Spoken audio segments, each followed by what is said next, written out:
Malayo na ang nilakbay natin sa edukasyon. Mula noong unang sibilisasyon hanggang dumating ang panahon ng kolonisasyon. Dinanas natin ang digmaan at sinapit ang kapayapaan. Sinubok man tayo ng maraming bagyo at dumating ang mga pagbabago. Hindi tayo huminto sa pagtuturo. Nagpatuloy ang ating pagkatuto. Hanggang sa kasalukuyan, habang binabagtas natin ang bagong normal, lumikha tayo ng iba't ibang pamamaraan upang maihatid ang edukasyon sa kabila ng krisis pangkalusugan. Ipinakilala natin ang blended learning sa mga Pilipino, kung saan lulan nito'y abot kamay na kaalaman para sa ating mga kabataan.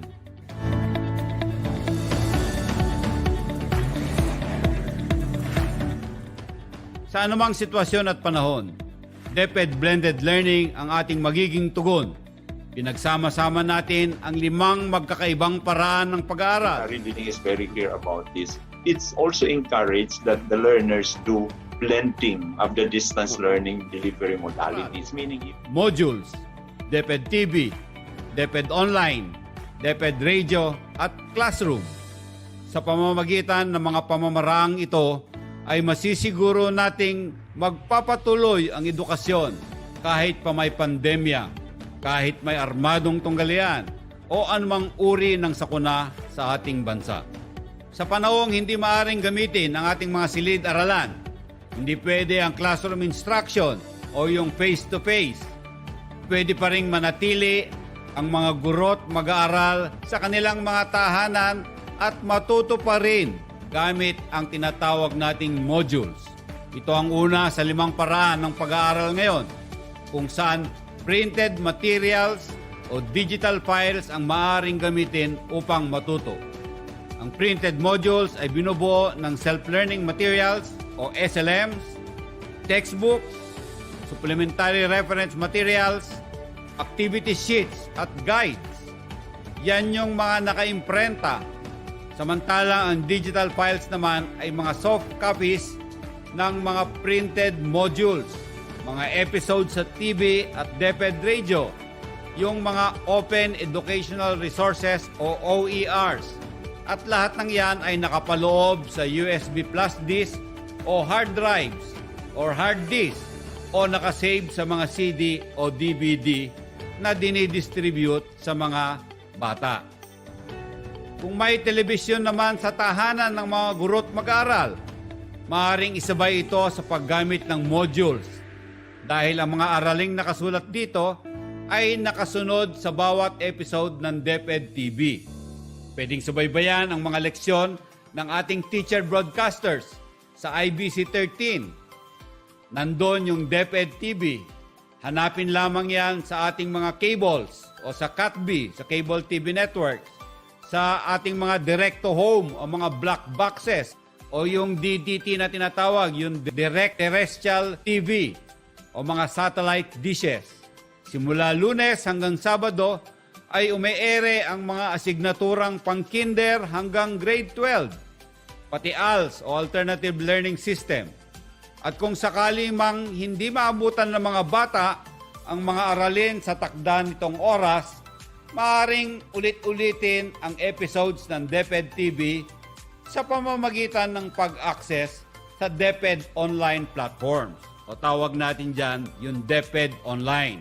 Kung may cellphone o computer na may internet connection ang tahanan, maaaring sabayan ang modules at DepEd TV ng tinatawag nating DepEd Online, kung saan maaaring gamitin ng mga guro, mga magulang at mag-aaral ang iba't ibang online platforms katulad ng DepEd Commons, LR Portal, DepEd TV YouTube, DepEd TV Facebook, DepEd LMS o yung Learning Management System.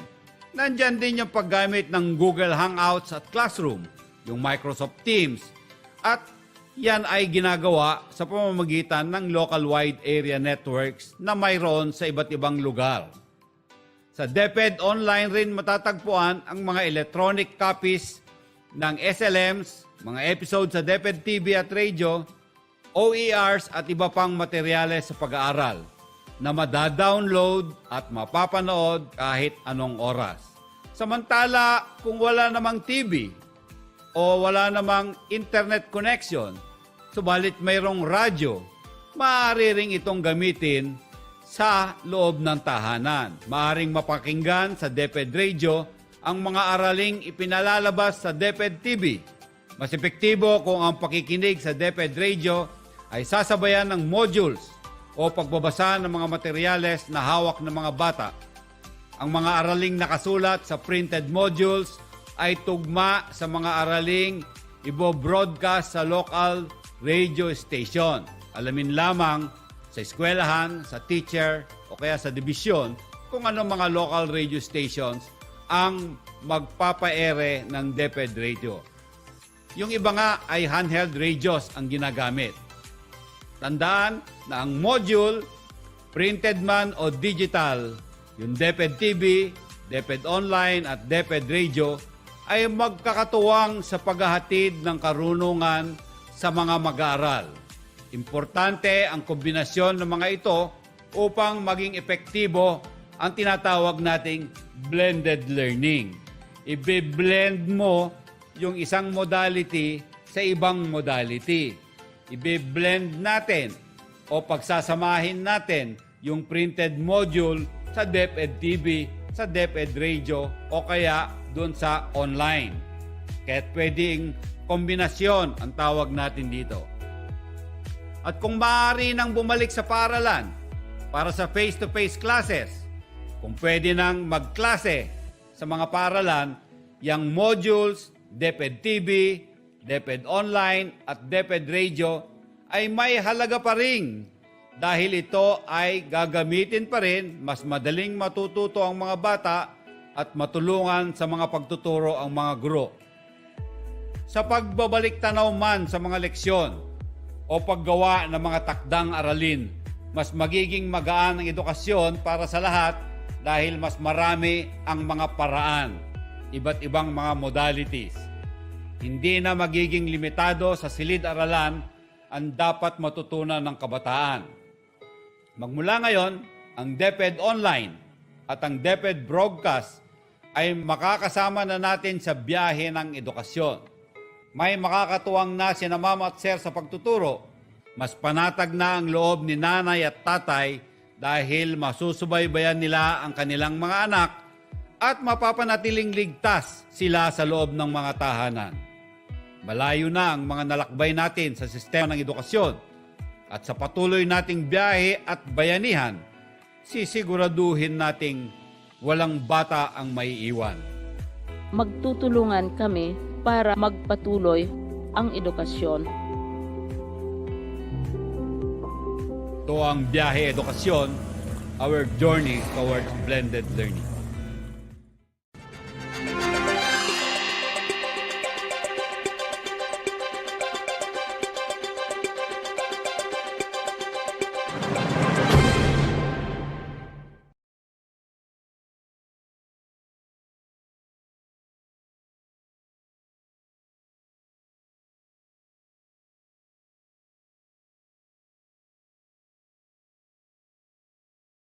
Committed to holistic development and academic excellence amidst pandemic. Malabanyas Integrated School proudly welcomes you to the implementation of limited face-to-face classes. Compliance to the IATF guidelines was strictly observed during the simulation event by our visitors, students, teachers, and non-teaching personnel. School map is provided to give the visitors an overview and be familiar with the vicinity. Upon entry, body temperature is checked. Drop boxes for health forms are provided.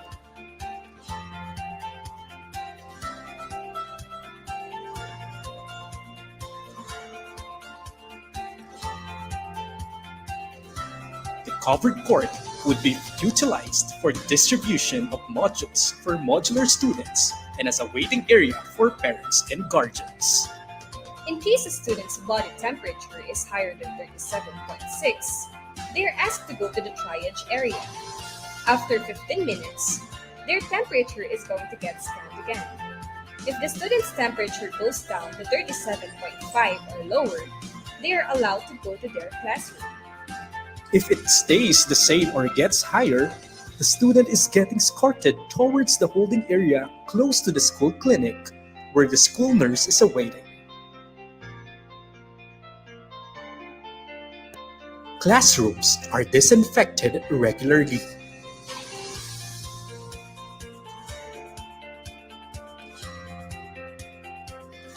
The students are given an orientation beforehand.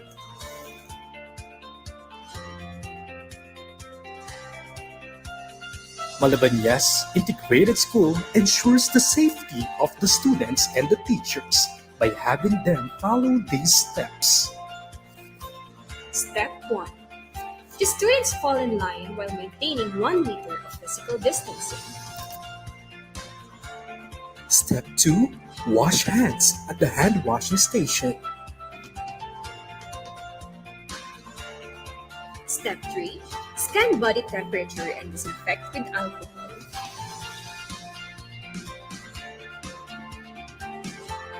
Step 4. Drop the health declaration form into the drop box available. The students follow the arrows or markers to go to their respective classrooms.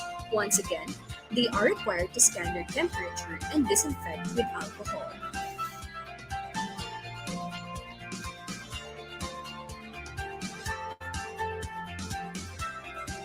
Chairs are marked with the names of the students assigned to sit on them.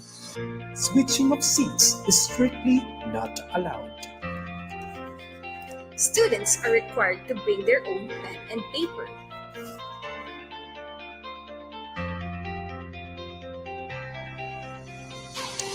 Students at home also get to enjoy their learning experiences via hybrid learning mode.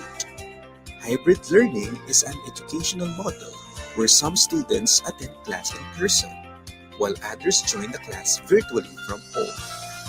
Through the earbuds connected on the device, students at home can virtually view and listen to their teachers too.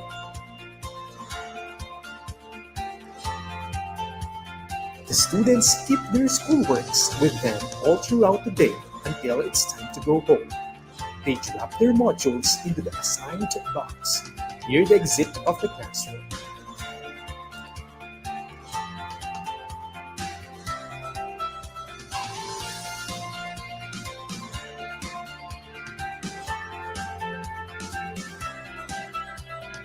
No loitering is allowed after class.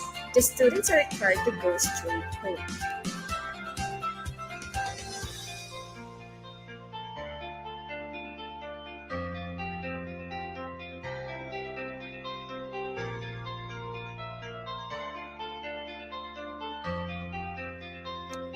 Through the guidance and management of our dearest school heads, Ma'am Maria Carolina Viray and Mr. Randy Rosales, the safety and learning of the students are totally ensured.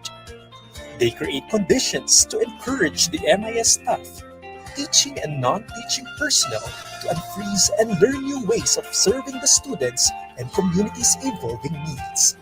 Through the collaboration of efforts of school heads, teachers, stakeholders, learners, and the MIS community, this endeavor becomes an initial step to having a successful learning development amidst pandemic. The world seems to have ground to a halt because of the novel coronavirus, but that didn't stop Malabania's integrated school to keep moving forward and provide the best learning experience for the MIS students, because learning happens one step at a time.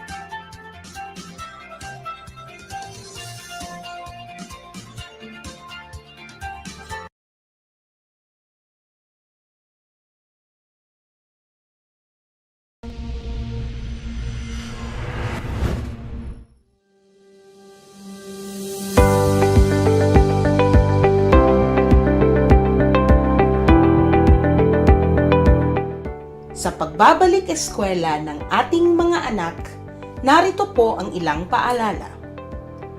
Una, ibaba ang mga batang nakasasakyan sa designated pick-up at drop-off points. Pangalawa, pumila ng maayos papasok sa school entrance gate para sa temperature check at pag-accomplish ng health declaration form.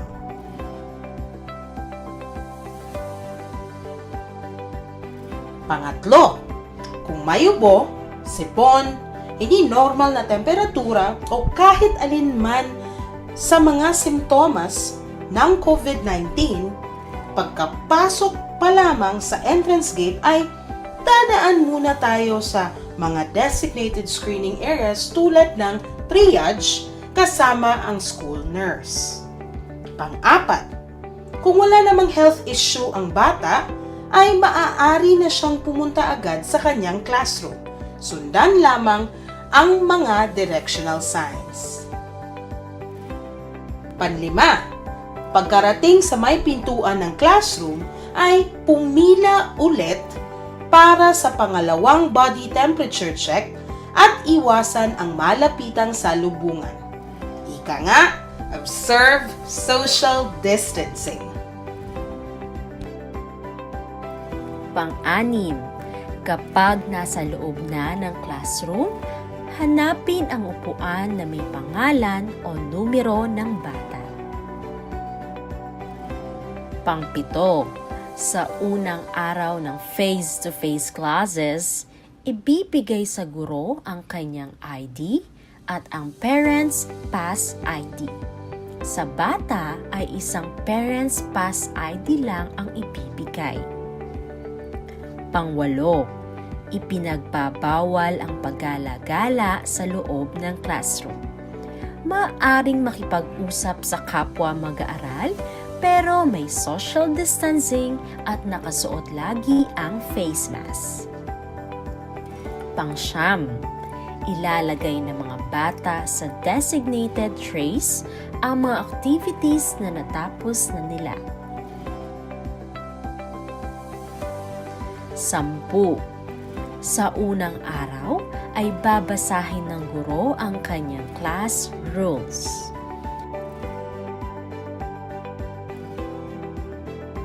At 11.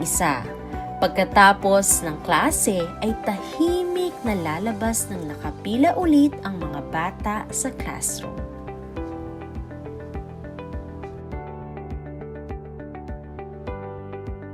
Simulation of how the day will be concluded upon going home. Paglabas ng bata, kaagad nalilinisin at magsasagawa ng disinfection sa bawat room. Narito ang mga kailangan gawin sa paglabas ng mga bata sa may exit gate.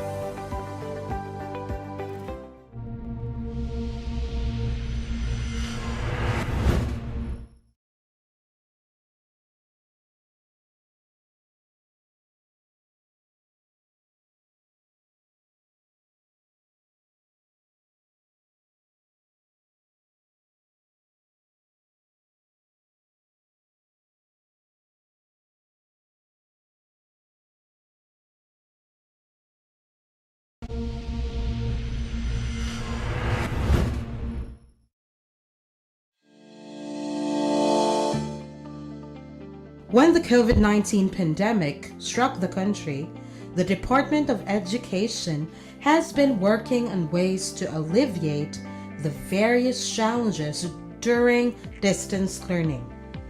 It's clear that throughout the COVID-19 pandemic battle, we think as one as we push for learning to never stop. Let's take a look at how one school in SDO Angeles City rises from different challenges and advances its efforts to make learning accessible for all. Preparations made with partners and other stakeholders. Building teams and linkages.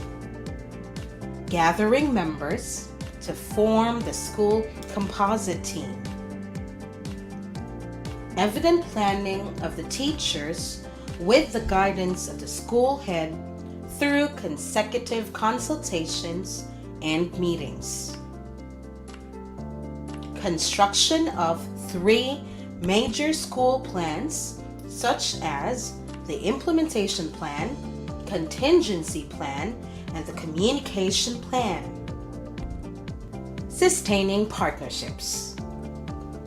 Coordination with the local leader barangay captain to verify some established local mechanisms that may easily connect the school's COVID-19 help desk to the barangay and its facilities. Coordination with the school's GPTA partners and officers through an orientation that communicates the health protocols and safety measures within the school. Coordination with the external stakeholders such as the Angeles Water District, Converge, and other offices or agencies within the city. Continuous coordination of the school head with the SDO composite team / the PSDS for status reporting, monitoring, and technical assistance.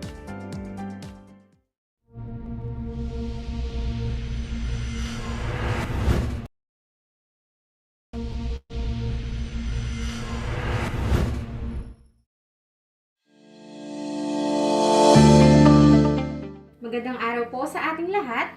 Andito po tayo sa pangalawang kabanata ng ating New Normal video series. Hatid sa inyo ng mga teaching at non-teaching faculty ng Dr. Clemente and Deirit Senior Memorial High School. Ito po ang mga preparasyon namin para mas maging tiyak ang kaligtasan ng ating mga anak at mag-aaral. Hallway ground markings for walking direction guide and school help desk at the entrance gate. Putting up health and safety protocol reminders in conspicuous areas of each school building. Properly labeled trash cans or trash bins. Preparation of ID, flyers, and parental consent. Ito naman ang mga naihanda naming mga kagamitan para mas paigtingin ang learning environment ng ating mga mag-aaral.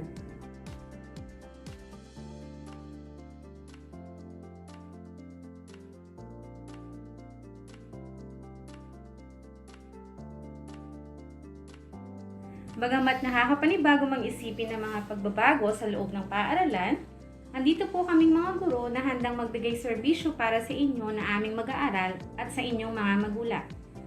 Halina't huwag mag-atubili, magsama-sama po tayo ulit sa isang makabuluhang pakikipagsapalaran dito sa mahal nating paaralan. Excited na po kami paglingkuran kayo sa nalalapit na pasukan. Kita-kits po sa susunod na kabanata ng ating New Normal video series. Maya pa Aldo po kaya kangan!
Good morning and it's a wonderful day here at DepEd Angeles City. Welcome po sa lahat po ng ating mga kasamang teachers and non-teaching personnel. Welcome to our webinar workshop and training on elevated and empowered education, the designing and implementing of sustainable and learner-centered education innovations. And this training is brought to you by DepEd Angeles City, Smiles Bright, Serves Right. We are now live and simul-streaming in our official pages and channel. DepEd Tayo Angeles City FB page. We also have DepEd Angeles City official YouTube channel and Angeles City LRMDS FB group. And so to officially begin our third day and last day of our webinar workshop training, let us join as one community and sing our community song to be followed by an opening prayer.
man.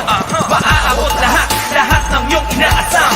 Kasipagan ng sagot, salat ka man sa kayamanan. Buksan ang pahina ng mga aklat ng karunungan. Edukasyon ating kailangan, kamamangan ating iwanan. Peace! Ating pilipanin, ating papabilin, ating tanawin. Bagong panasa ay muling tatanawin. Kinabukasan pagtibayin. Pilitin mo gawin. Puspos ang pagsisikap. Pag-asa ay yakapin. Edukasyon ang kayamanan ng kahit ninuman. Isang pangarap ang tutupad. Pagsisikapan ng lahat. Puspos ang pagsisikap. Kaya mo yun, kaibigan. Mabubuo isang pangarap.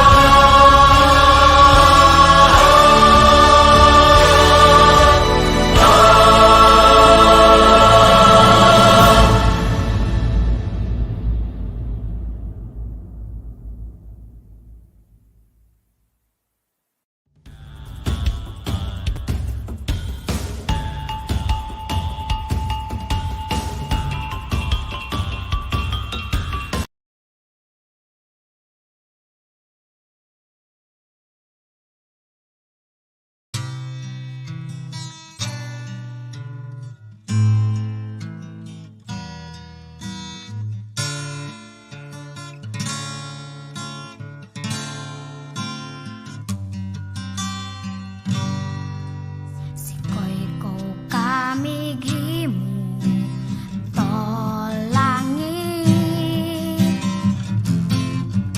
Sikoy ko kami gimu to aldo woy bulan. Ikaw ang nagbuhat sa kabituunan. Ikaw ang nagbuhat sa kalibutan. Manama, mawantog ka. Warag po ko ilingkoy ko. O Diyos, kahibulungan ka. Busa ikaw lang ang simbahon ko.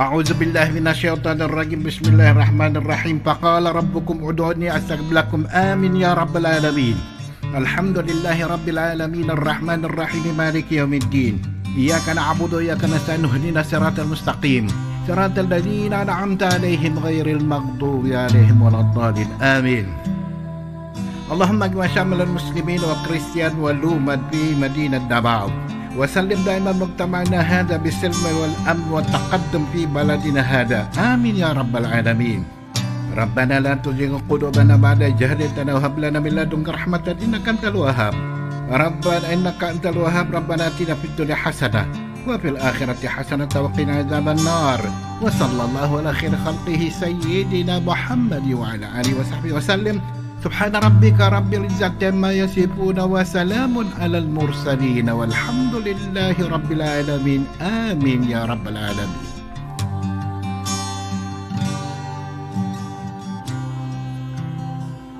In the name of the Father, Son, and Holy Spirit.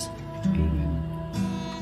Our most gracious Heavenly Father, we come to you today to praise and worship you and give you thanks for all the things you continue to provide for ourselves and our families. Father, we humbly ask for forgiveness for all the times we have offended you, when we forget to acknowledge your presence in the image of our brothers and sisters, and for moments we fail to be good stewards of the blessings you have given us. Continue to guide and protect each one of us, Lord, that we may always walk in the light of your everlasting love and mercy. Grant us, Father, with your comfort in times of distress and with your strength in times of weakness. Bestow upon us your unending grace and healing, that we may in turn become instruments of gentleness and compassion to others. We ask all this in the name of your Son, our Lord Jesus Christ, with the prayer and the intercession of our Blessed Mother. Amen. Manama, mawantog ka. Warag po ko ilingkoy ko. O Diyos, kahibulungan ka. Busa ikaw lang ang simbahon ko. Busa ikaw lang ang alagaran ko.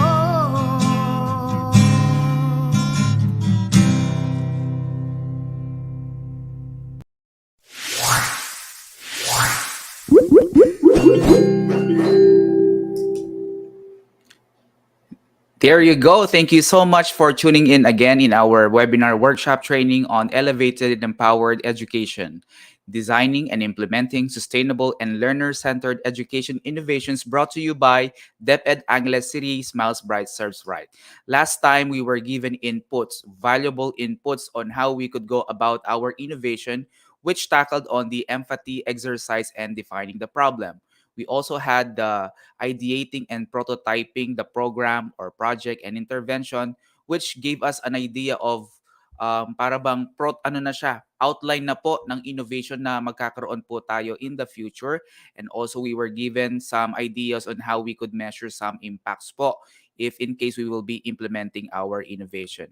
We would also want to acknowledge po ang presence ng ating mga kasama po sa TWG and also the DIC. And right now, we would like to flash our supervisors, no, PSDSS and EPS po sa ating pong CID. At medyo mayabang po ako ngayon dahil may list po ko. Alam ko po kung sino-sino po sila, no? Let us start acknowledging po the Cluster 1, the PSDS of Cluster 1, Ma'am Ana Merla Magtoto. We have Cluster 2, Sir Cesar Hernandez.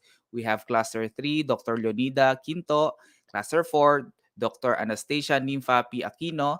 Cluster 5, Ma'am Maria Tara D. Clemente. Cluster 6, Dr. Agnes G. Manabat. Cluster 7, Sir Erickson Cabrera. Cluster 8, Ma'am Amelita L. Pineda. Cluster 9, Dr. Amando C. Yutuk. Siya rin po ang OIC Chief ng CID. At ang Cluster 10, Dr. Walter C. Estabilio. At hindi po siyempre mapag-iiwanan ng ating mga education program supervisors. Nandyan po ang EPS ng Filipino, si Ma'am Rochella C. David. Sa English po, si Ma'am Rita Bundalian. Sa Science po, si Dr. Jemima Estrabilio. Sa Math naman po, si Dr. Esperanza S. Malang. Sa Araling Panlipunan, si Sir Ramil C. Dakanay. Sa TLE po, si Dr. Josephine G. Figueroa. Sa ESP po, si Sir Edgardo Nunag. Sa Kinder at ALS po, si Sir Reynaldo Cabrera. At ang EPS po ng LRMDS, si Dr. Emily F. Sarmiento. Good morning po sa inyong lahat. Happy Saturday po. Sana ay nasa mabuti po kayong kalagayan. Keep safe po. And at this moment po, nandito na rin po ang ating resource speaker para ipagpatuloy po ang ating ginagawang innovation workshop po for this wonderful Saturday. Welcome po natin si Sir Jim Tuscano. Good morning, sir. Good morning, everyone. Happy Saturday, and thank you for spending your Saturday with me and with everyone. I hope I'm audible. Loud and Right? clear, sir. Loud and clear po. All right. So let me just start sharing my screen. Share screen.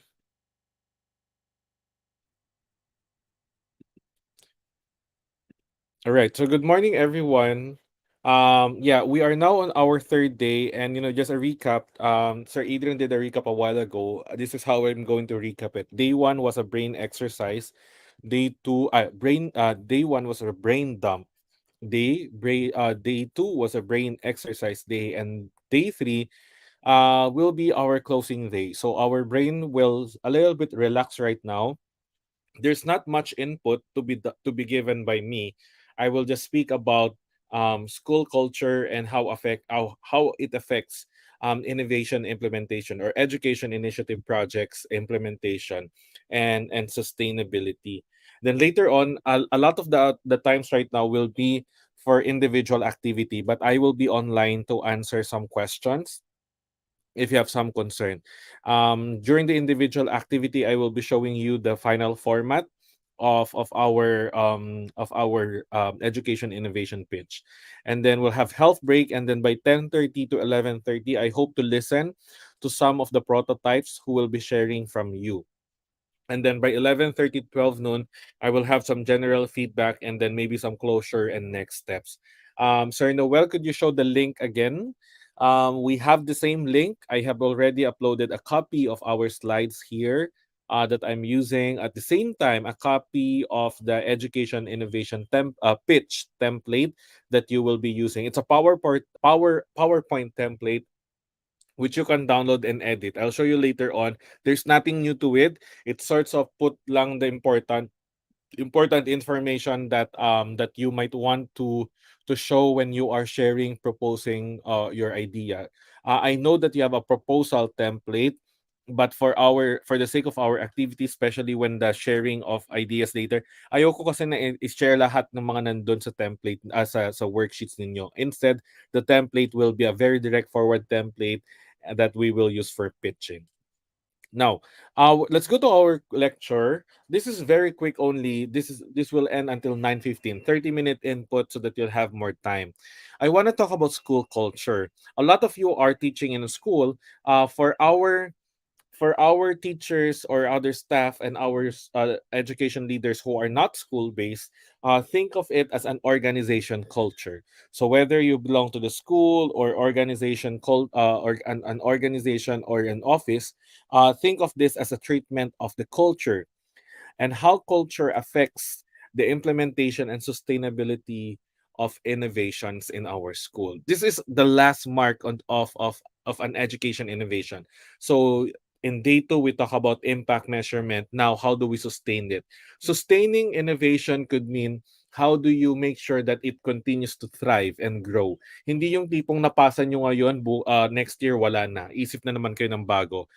If that is the case, you will end up with disjointed innovation. Yung parang gumawa kayo ng education project, it became an innovation tapos you forgot about it. Sayang, best practices na yun eh. Those could have been implemented for the next coming school year while you continue to think of other education initiative. That's what we do in my school, by the way. We don't drop innovation after they have been presented and they have been approved or they won. We continue them. Similar with Kids Can Innovation Camp. It's been around since 2018 and it continues. It continues to be used in my school because it's still very much aligned with how we use it and it continues to gather awards. So I hope hindi lang po yun yung mindset natin na pag natapos na sa division, napunta sa region, tapos na. You continue with it. There are a lot of avenues. You can join conferences, you can join talks, discussion online or whatever, just to make sure that your innovation continues. And I hope our school leaders, our education leaders also have that kind of mindset that we don't drop it. I know I've heard it, like for example, I'm gonna be straightforward also. I've worked with other teachers and other principals, and the main concern really is that every year kasi you are being asked to think of an innovation. The danger really there is that you keep on dropping innovations. Every year you keep on having new one. Every year naman you continue to drop innovation. Sayang yung effort, sayang. Those should be continued project. Actually, just a tip, my friends in Metrobank, outstanding teachers in Batubalani, in Global Teacher Prize, you know, the innovations that they present, they're not done overnight. They're not done for 1 year. They are the sustained. Sila na yung sustained innovation that everyone is doing. So hopefully we have that kind of mindset. Let me start with the idea of school culture. What is school culture? I don't know if you've heard about it. We have what we call as the Philippine culture, right? We have the Philippine culture, we have the culture of the Asians, we have culture in our community, we have the indigenous people culture. When we speak of school culture or an organization's culture, it is the simplest form. In its simplest form, it refers to the shared values, norms, rules, practices, and orientations that bind visibly and invisibly the school together. These shared elements have been developed, verified, and kept over time. So when we say school culture, similar to the culture that we have as Filipinos, as Christians, as Catholic, as Muslim, as member of Angeles City, for example, of the community, they our shared values are part of the culture. What we value, do we value family, do we value career, do we value independence? Norms, what are our norms? Norms are our laws or things that we follow, things that we agree upon that we need to follow. The rules, the practices could mean what are those things that we celebrate. For example, celebrations are practices, or maybe rituals, family rituals, school rituals. For example, let's go for in-service training today, and then tomorrow at the end, let's end it in a beach resort or whatever. If that is allowed, I don't know if that is allowed, but usually some schools have the rest and recreation culture or practice. Orientations. What are our orientations? For example, are we oriented towards thinking of the most challenged members of our school community? That's orientation. Is there an orientation to be of service? Is there an orientation to be of volunteerism? Or is there an orientation to count the work that have been given to us? Or is there an orientation to the idea that we only do work during weekdays? During weekends, it's family day. Orientation and practice. These are the things that you don't usually see. There are some aspect of culture that could be seen. For example, it's the way we behave with each other, right? So when we speak of school culture, it's a mark of a school or a distinct identity. For example, Sir Adrian read about greeted all the different schools, so that when I hear of Kutod Elementary School, what is the mark of that school? What comes out and say, oh, taga Kutod Elementary School yung teacher na yan or principal. Or yung mga student ng Kutod Elementary School, pag nakita mo sila, alam mo na sila ay taga Kutod Elementary School. Things like that.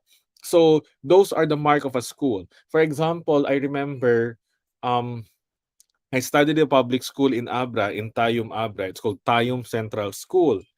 And my school has been known to be that school that always wins. And modesty aside, we have a trophy room. It's a classroom. It's a classroom with a lot of trophies. And I'm very proud to have contributed there. And we always win. First, district level, division level, we go to regional level, press conferences, national press conferences, even palarong panbansa, we did not spare those. So our school, the mark of our school is actually excellence. When I do remember that, because every time we arrive in the district or division, yung place kung saan yung contest ng quiz bee, declamation, maririnig mo na sila, kinakabahan na sila yung mga kalaban namin. Modesty aside, hindi ako nagmamayabang, but that's the mark of my school. Well, when I was in grade school, I don't know what happened now. I don't know what has happening now, but that's what we call culture. And kasama sa culture namin yung principal ko noon. Sabi niya sa amin, huwag kayong bumalik kung matatalo kayo. So that's her way of saying, bring home the bacon. Right? Break a leg. That's how. So that I love that principal, because when I started training in 2014, she was still the principal of my school, Tayum Central School. So they were the first school that I trained in ICT. So I wanted to give back, and then every year I would go home and train my principal and the teachers there. And the teachers were actually my teachers before, mga bata kasi sila noon. So in the 90s. So that's how you call a school culture. And a school culture is passed on or transmitted. I do remember one of the best teachers retired when I was in grade 5, I think. She was master teacher 3. She was an expert in math. And you know what she did? She actually passed her ideas of excellence, how to train students so that they win all the time, how to train, what kind of classroom will you make, atmosphere, and we saw it being passed on so that when she left, we were not scared when we were students. We were very confident because our new coach actually learned from her. So it's passed on, it's transmitted. Because our school culture, it's like the gravity that affects everything. It's like a force that drives everything together.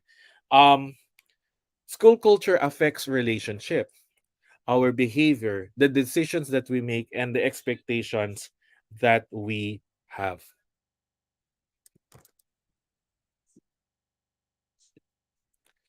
Because it is deeply rooted in the school's DNA, school culture may often resist change. Yun lang yung negative side nito. When we speak of school culture, um, it's deeply rooted in the school's DNA. Hence, when we speak of school culture, um, pag may pumapasok na bago na leader or teacher, regardless, every time when there's something new, as a foreign body, a new member, a new leader, sometimes there is this resistance that may come out. Why? Because we say eto na yung kultura natin eh, right? Usually the instinct of the school culture is to actually not to reflect kung sasabihin okay ba. Hindi eh. Sometimes people would say eto na kasi yung nakagisnan. This is what we have been doing for the past years. And even if the goal is good, right? Even if the goal of the change is good, sometimes it could be very difficult. Think of this as your innovations. When you bring in something new with your innovation, some of the some of the reactions might be, bakit meron na naman ganyan? Ano ba yung pinapagawa ni teacher? Ang dami-dami nating ginagawa. Wag na lang gawin natin. May bago na naman. Ito na naman yung ginagawa natin. So may negative aspect yung pagiging deeply rooted because there's this tendency to resist change, to close. But at the same time, it's also good because it becomes part of the tradition. Pag sobrang maganda yon, it becomes part of the tradition, right? And yung maganda dito, kahit umalis na yung principal, kahit umalis na yung teacher, because it's part of the tradition, it continues, di ba? Parang the school continues to thrive.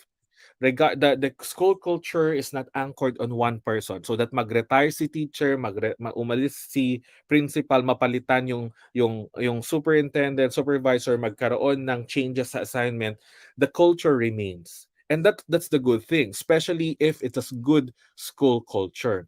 Now, there are challenges in school culture. And think of this, situate now your innovations here. Too much attachment may also work against a school plan of introducing new reforms or adapting educational programs, right? So it's very important that you examine and understand the prevalent school culture so that even the most intentioned reform or well-intentioned reforms or initiative may never take off or even see another day. Kahit ang ganda-ganda ng reforms natin, kung minsan ang school culture natin sobrang sarado, sobrang resistance, wala. Hindi mangyayari, hindi masusustain ang innovation. Think of this way.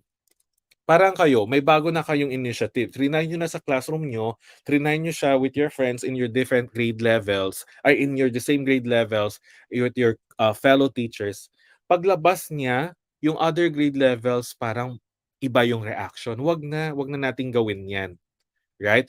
Or if you're working in an office and you're introducing something, a new system, syempre pag a new system, magugulo lahat yan, right? There will be some changes. There will be moments of adoption. There will be moments of, comparing it with the old and new system. So the problem or concern really there is, if it's too resistance, then it's a futile work, right? Even if the intention is so good, the reform is so good, if the culture resists initiative, then it will be very, very difficult. So we have the 5 marks of toxic school culture. This is not, I just want to be honest with this. These are just some of the things that I researched. I have a book coming up about ICT integration. It will be published at the end of the year or almost, or half of the year. And when I research about why ICT innovations are not flourishing in schools, it all boils down to resistant and indifferent school culture. What does this mean? There is when we speak of school culture, you know, there are 5 marks. Ano ba yung pumapatay sa innovation, pumapatay sa collaboration, pumapatay sa creativity ng teachers? The first one is the lack of clear understanding or commitment to the goals or vision of the school. This is the main concern. Ang dami nating ICT training, ang dami nating ginagawang bagong education innovation, pero bakit parang hindi naintindihan ng lahat? Bakit parang indifferent sila? It's because there's a lack of clear understanding. There's no commitment to it. It's compliance over excellence. Compliance over excellence ang nangyayari, right? Compliance over excellence. There's no lack of understanding. We're becoming robots. So that when things are very difficult, when we don't understand, then nothing changes. Sorry, yung pusa ko magulo yung pusa ko. Okay, the second mark is the high level of competition. This is what I've been saying. Competition is not bad. Competition is actually good. It could help drive innovation, push people to think outside the box. But if there's a high level of competition, it builds distrust. It builds it marks you as an enemy of another person because you are gunning for the same thing. Instead of collaborating, you kill collaboration. You are now secretive. You don't want to share because other people will get your ideas. You're so scared, you protect your own. So, high level of competition, right? And we know that this is happening not just in school, even in other organization, in different working spaces. The other one is because there's a high level competition, there's no space for collaboration, there's a prevailing atmosphere of fear in taking risks, aversion to committing mistakes, and a sense that nothing or only grand things are worth celebrating. Kailangan pabonggahan tayo. Minsan, sabi nila, ang ganda-ganda ng mga design ng RPMS, ang ganda-ganda ng mga decoration sa classroom. Pero hanggang superficial lang tayo. When we look at it, walang substance. Parang yung sinasabi ko, ang ganda-ganda ng acronym, pero pag tiningnan mo naman yung implementation and laman, parang kulang, ang payat-payat. Right? Sabi nila, i-roll mo even if you roll a turd, sabi na turd or dirt in English, even if you roll a turd in gold glitters, despite it having gold glitters outside, it still remain a turd or a dirt inside. Right? So we avoid that. We avoid a culture where everyone is scared to take risk. How can you mark your innovation? An innovation if it's not even worth taking risk, right? So that's very challenging. That's what we want to avoid. The other one is focus on perfect results that look beautiful on reports. I think we're very much guilty of this, whether you're in school, you're in office, or maybe outside education. We always focus on the documents because that's what they say. If it's not in the document, then it did not happen. I know that because I've been working with accreditors, with quality assurance people, and I've been guiding schools. And there is this, because there are standards, there are goals, there are outcomes. We focus on this. We forget the story behind that result, or we pressure everyone. Dapat ito, right? That we forget paano yung mga tutulungan ba natin yung mga nahihirapan, 'di ba? Yung mga stories behind. So it's okay to have perfect results if kaya ninyo, but don't forget that, a perfect result could not happen all the time. We focus on reports, beautiful to the eyes, but behind it I don't know, right? And the last one is feeling of teachers being undervalued or not valued at all.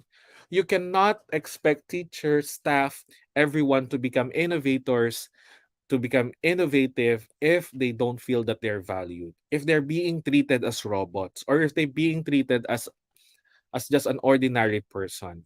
They have they have to have a sense of belonging, trust, and openness. Kung ikaw ay school leader, gusto mo maging innovation projects, lahat ng mga education projects are maging innovation, pero sabi mo, dapat walang magkakamali, dapat perfect agad. I don't think that's the way towards innovation. Even the great innovators committed mistakes. Thomas Alva Edison discovered or of course made the perfect light bulb after, sabi nila, thousands of trials of bulbs. 'Di ba? That is education. The penicillin was discovered after an accident, right? Steve Jobs founded Apple in a garage, even forgoing formal education to experiment and to focus. A lot of innovators, a lot of the great minds, they did not happen overnight. Their creations did not happen overnight. It was a product of taking risks, a product of calculated mistakes, a product of, not giving up, grit, right? So that's how we want to happen. If we want to fight for sustainability in education innovation, then we need to make sure that we remove this toxic school culture. Hence, so what kind of school culture will welcome and hopefully embrace innovative educational initiatives and the changes that they will surely bring with them, right? So that's my question with everyone. If you want to sustain your innovation, if you want to promote your innovation, you need to make sure that you have what we call as the positive school culture or positive culture in an organization, right? So number one, what are the marks of a positive school culture? The first one is that there should be a shared goal and vision. We know where we're going. Even the principal knows where we're going. Nakakatakot pag ang school leader, educational leader, kung sino mang leader, hindi alam kung saan patutunguhan. Sabi sa Biblia, a blind leading the blind they will both fall into the ditch. Mahuhulog kayo sa kanal. Hindi kailangan perfect ang path. As long as you know the vision, as long as you know where you're going, and everyone shares to it. Pag sinabi mong yes to ICT, dapat pati si principal. Lahat-lahat kayo yes to ICT. Hindi pwedeng, yung mga new teachers lang ha, yung yes sa ICT, kaming veteran teachers. Hindi, kasi kaya na naming ituro yung lesson kahit nakapikit kami. Wow, inisip ang sarili, hindi ang mga bata. Right? So shared goals and vision. Collegiality. Okay? We're in this together. Hindi pwedeng kanya-kanya. Pag nagkakipitan, kanya-kanya, ang nag-project kayo, nag-work together kayo, pero pag mali, pinoint out kung sino ang nagpasimuno ng project. 'Di ba? United we stand, divided we fall, ganun ba? Hindi, together we fall, right? And learn from our mistake. Continuous improvement and lifelong learning. Here's the thing, you cannot become an innovator if you stop learning. The main idea of teaching is actually to model that we are teachers, that we are lifelong learners. You force your students to learn, but they cannot see learning in you. You're not even a model of learning. That's very difficult. Continuous improvement. Ang sinasabi ni DepEd, we continue to learn our craft. When you do education, innovations, and projects, you are researching, you are learning. That's part of it. Hindi mo kailangan damihan yung MA degree mo, kunin mo lahat ng PhD, kunin mo lahat ng mga badges that are present, tapos ilagay mo sila sa isang email. Badge here, badge there. Hindi. Okay? The biggest consideration is how will you improve yourself as a teacher and demonstrate lifelong learning, right? So that you can always get better. Risk taking, very important ang risk taking. We learn by trying something new. Okay? Don't call yourself an innovator if you're too afraid to take risks. Okay? Sabi nga na natin, great minds thrive in mistakes. Great minds thrive in challenges, in risks. Whether you fail or not, that's part of it. You learn by trying something new. And then of course, celebration and humor. Don't be afraid to celebrate. Don't be afraid to laugh. Feel good about yourself. Hindi kailangan seryoso lagi. Nakakatakot naman yung school culture nyo. Seryoso lahat. Bawal magkamali, bawal gumalaw, bawal maingay.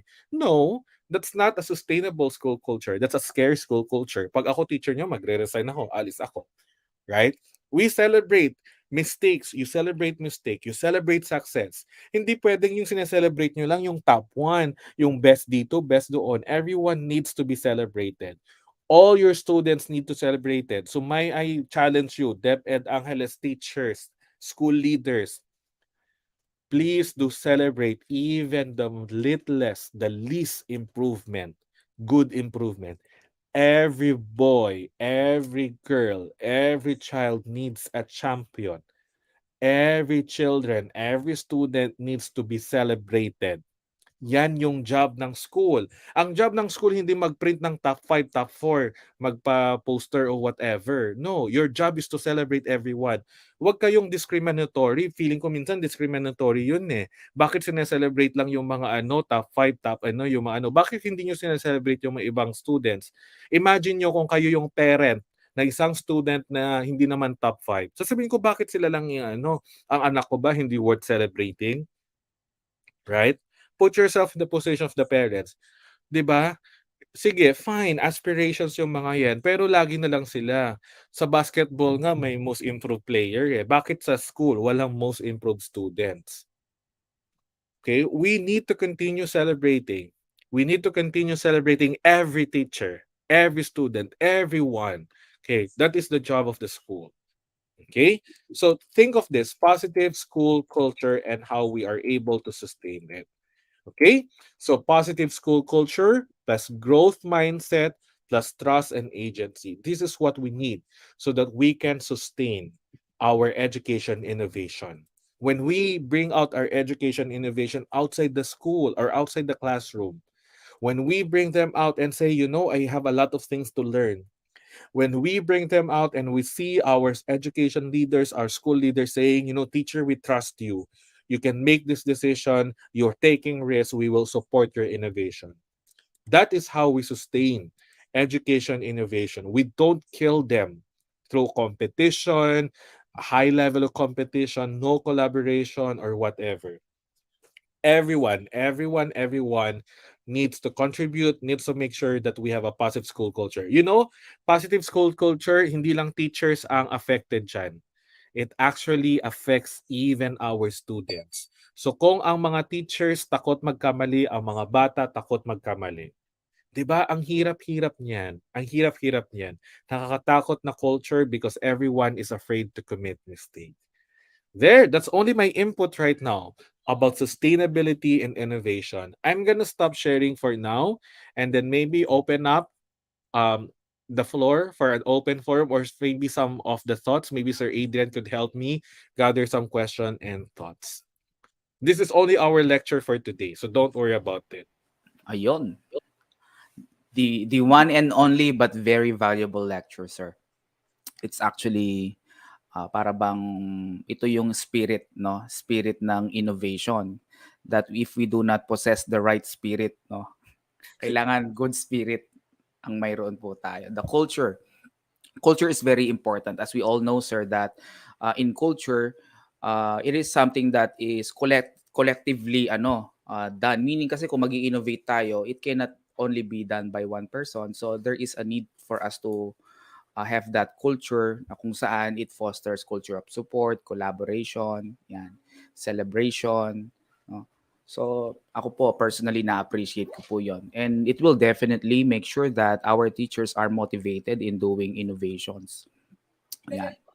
Tsaka very siya sir, no? Yung constructive dapat, yung positive. Hindi tayo dapat perfectionist, no? Yun yung kasi not being perfectionist doesn't mean naman mediocrity, sir, di ba? Hindi naman. The only person who's perfect is Jesus and Mary. Mary, Immaculate Conception, di ba? I think no one has proven himself or herself as perfect in the history. Everyone commits mistakes, right? But we're not denying ourselves to become the best version of ourselves. The best version of ourselves learn from our mistakes. We don't deny our mistakes. Right. Sorry, I don't know if you're getting, pero nag-aaway ata yung mga sabi ko,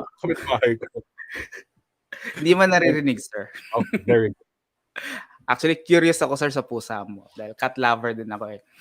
Biglang, alam ko yung feeling na pag nagtatrabaho ka, nang gugulo sila, sir. Nag-distract ako, narinig ko yung usapan nila. Sa corridor namin sila nag-aaway. Ewan ko. Anyway, sige. Check ko lang, sir, baka may marites. Hindi, sir. Yan. Sir, if we have questions, Sir Noel, our technical team, the IT team, you can again post the comments, no? The questions, the comments po, reactions, rejoinders. If you have some rejoinders, pwede rin po, no? I really value this lecture. Kasi it is para bang hindi lang siya dito kasi the past few days baka dito, no? So right now we are here. Dito tayo. Yeah. I think that's the main idea really of innovations eh. I think there's this idea that yes, we create innovations individually, but then for it to be sustained, we need to work with other people, right? True. Like for example, what I'm doing, I work with, syempre, here's a tip. When you want to grow your innovation, work with your teacher friends. Yung hindi ka kokontrahin muna. Yung Yes. testing the waters. Huwag kang magsusustain ka innovation, yung kaaway mong teacher yung bibigyan mo. Ay invite mo, wag gano'n. Baka talagang masisiraan kayo ng ulo at loob, utak, isip. Work with your friends. That's what I do. Especially because I'm now an administrator and I actually mentor teachers, future EdTech leaders and leaders in my school. So what I do is I work with them first. Parang one step at a time. Parang domino effect. I would not work with people who do not want to work with me. I work with people who want to work with me. Kasi in the end, baka co-teacher niya yan, co-department niya yan. So magkakaroon ng ripple effect. And don't expect that the ripple effect is as bilis as the ripple effect in a pond, in the sapa. Unti-unti yan.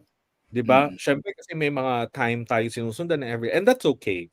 Kaya nga parang feeling ko yung sustainability, it will not happen overnight. Okay? It will happen in weeks, in months, and that's okay. That's part of it. Kaya I like what we're doing here because we have time to work on this, right? So if you don't have much time this school year, it's okay. Right now, you can prepare for the next school year. I think that's the beauty of it. There's always that readiness. There's always the planning that goes with it.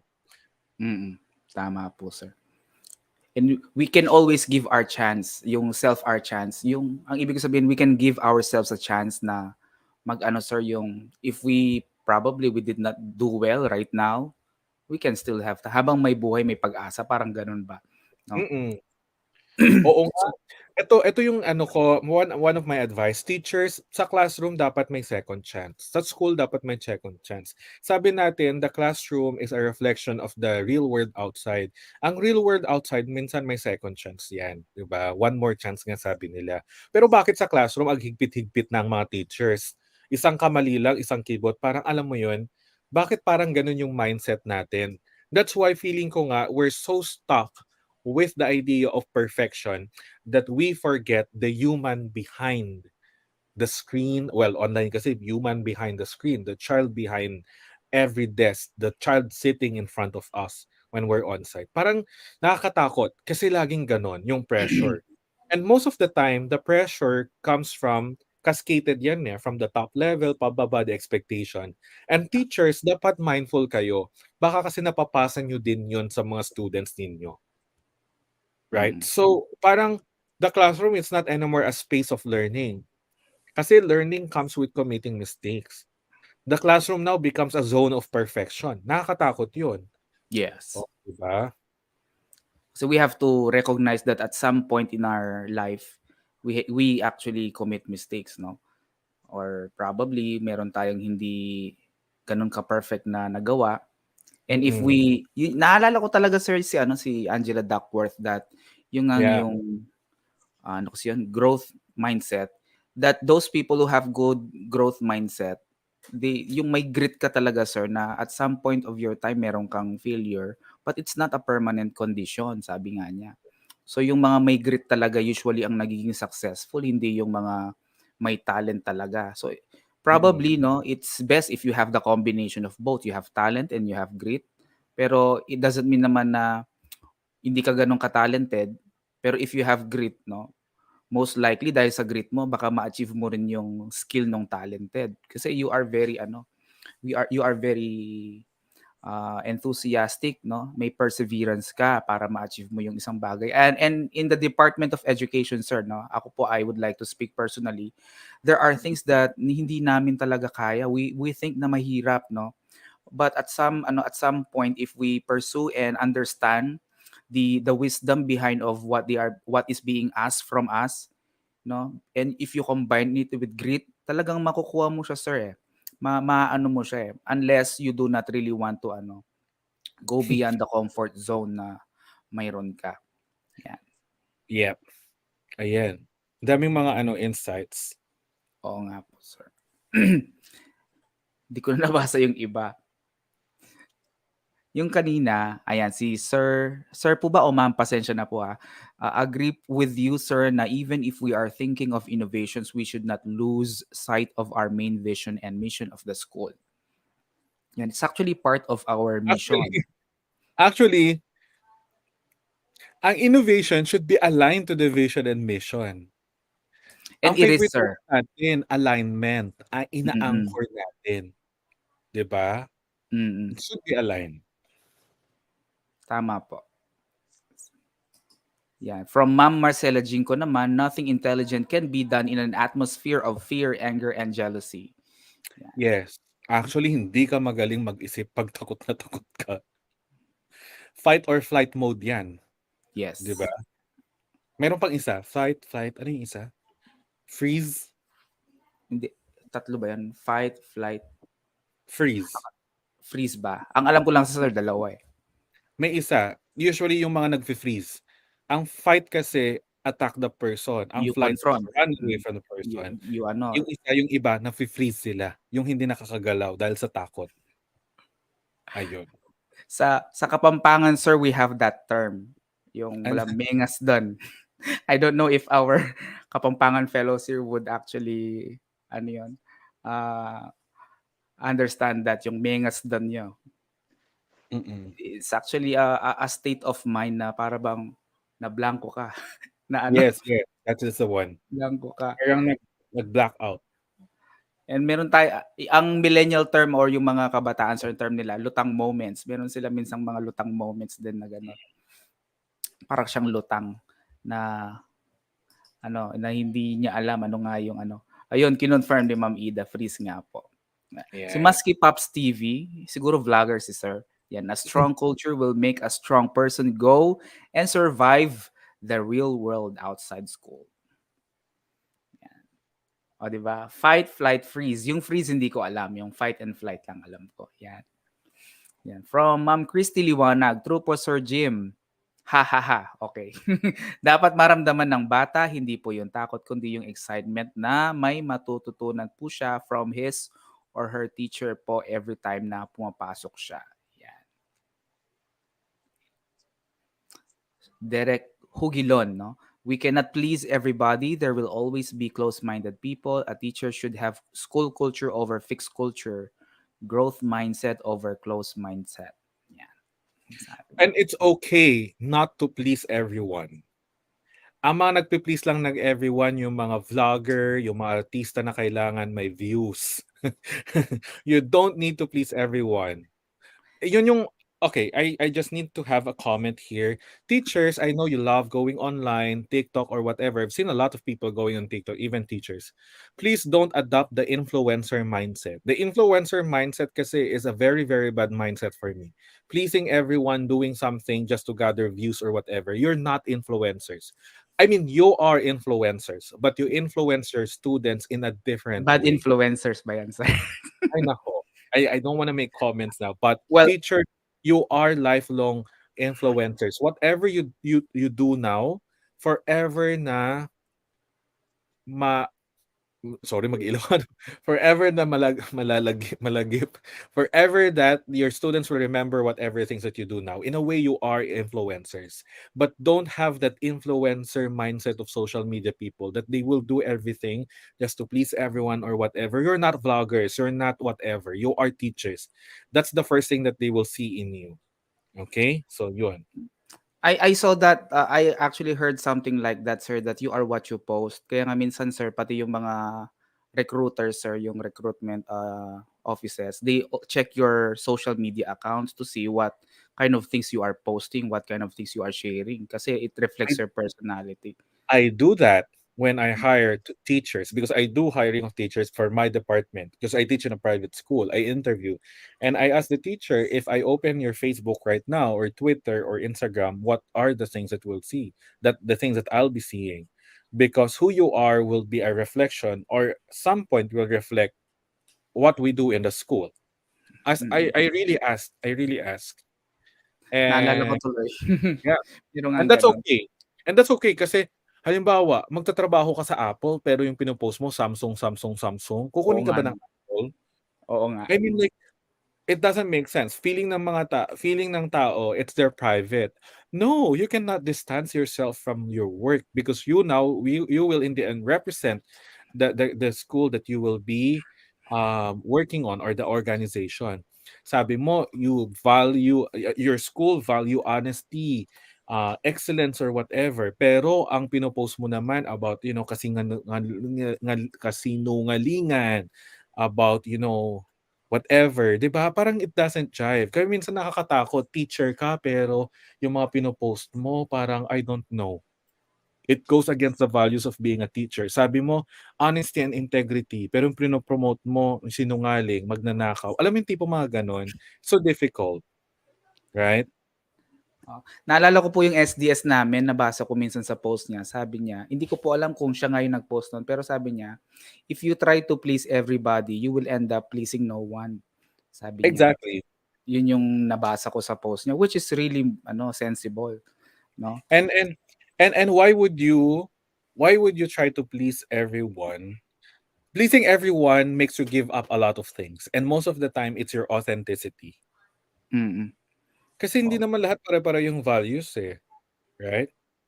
Anyway, sige. Parang wala atang masyado, sir. I think there are good. Gusto ko lang explain kasi I want to give time for teachers to create their pitches. So let Mm. me just present the template. You can download there, ha? Sir Noel has already put there the link. It's the Same same link link. po. Mm. Yeah. So I'm gonna share my screen quickly. It's not a difficult tawag doon, template. So this is the template. Ayan, sir. Can we see it? Sir Noel. Ayan. So a template courtesy of Canvas, di ba? Canva. No-brainer na tayo lahat. So, yan. This is your innovation pitch template. This is not the one that you will submit to DepEd or whatever if it's not the same.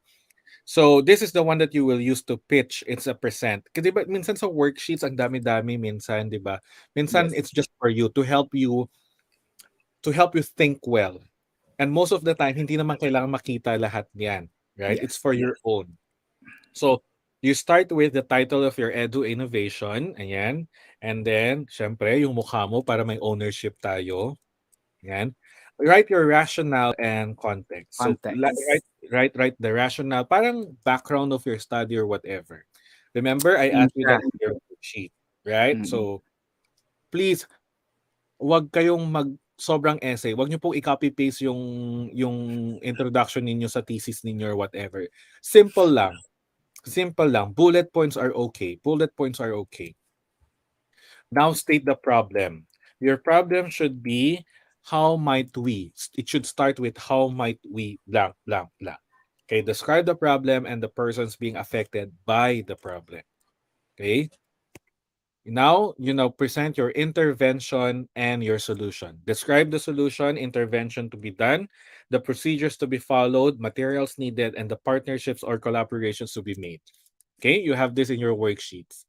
And then you now have to put here what is the measure of impact. Okay, explain how we measure the effectiveness of the solution or intervention. Put detailed information and impact measurement and research design. And then your timeline of implementation. Okay, what's your step 1, step 2, step 3? Ayan, para planado na. And your plan for scalability and sustainability. What are your next steps and goals for the education innovation project to grow and be sustained? And end with the title of your Edu Innovation. I have a tip. If you're creating a presentation, make sure that your first slide, your title, is your last slide so that it marks that that's the end already of your presentation. Ayan. So yeah, that's a very simple one, and it's already on the um, tawag doon? On the link. All right. So you can check again the link po para sa ating pong template ng pitching, no, yung presentation po natin later on. Sir, we do have questions here sa ating pong comment. Maybe we can address them. One of which is from Sir Nestor de Guzman. Is there a division culture that influences the culture of the school? It really depends now. It really depends. Remember, like it's like saying that, in a province, for example, how many cultures do we have? I know that culture could be, there is an overall culture, right? Yun yung mga pinupush natin sa DepEd. Di ba nakita ko yung ano ninyo, yung parang OBB ninyo, di ba, sa una? There's a spirit of oneness dun unity. Yes. Right? So that's your culture. But then, in the end, it will boil down to differentiation. Kasi iba yung culture sa northern part ng Angeles dito dyan. So, yeah, there will be influences, but it will not be the same. All right. Kasi it affects also the context, no? Yung bawat school kasi they have a context that will influence the culture ng school mismo. I think we have another question here, sir, from Sir Luhani. What can you say about sa old teachers na masyadong mababa ang tingin sa mga new teachers, even to the point na kapag may project or innovation sila na ginagawa, wala silang support, sa iba meron? Grow up. Kung meron pa kayong i-grow. Old teacher na. Sorry, very straightforward. Yeah, I don't think veteran teachers, seasoned teachers, your main responsibility is to model how you became a veteran seasoned teacher. Sorry, straightforward. That's what I'm saying because I handle seasoned teachers. I became a department chair during my 6th year in school. And I handle teachers who have been teaching for 15 and 20 years. And I tell them, I need to work with you because you will be the models to the new teachers that we hire. And I tell them, how would you like other people to see you as a veteran teacher? Ano yun, naging veteran teacher ka, na swapang, na whatever, na naghihintay lang ng 4, 5 p.m. tas aalis na, walang contribution? Is that how you became a veteran teacher? I always tell them, you should be models. You have your own responsibilities. It's not even a question of expertise because right now, seasoned teachers should need help with ICT. They run to the new teachers.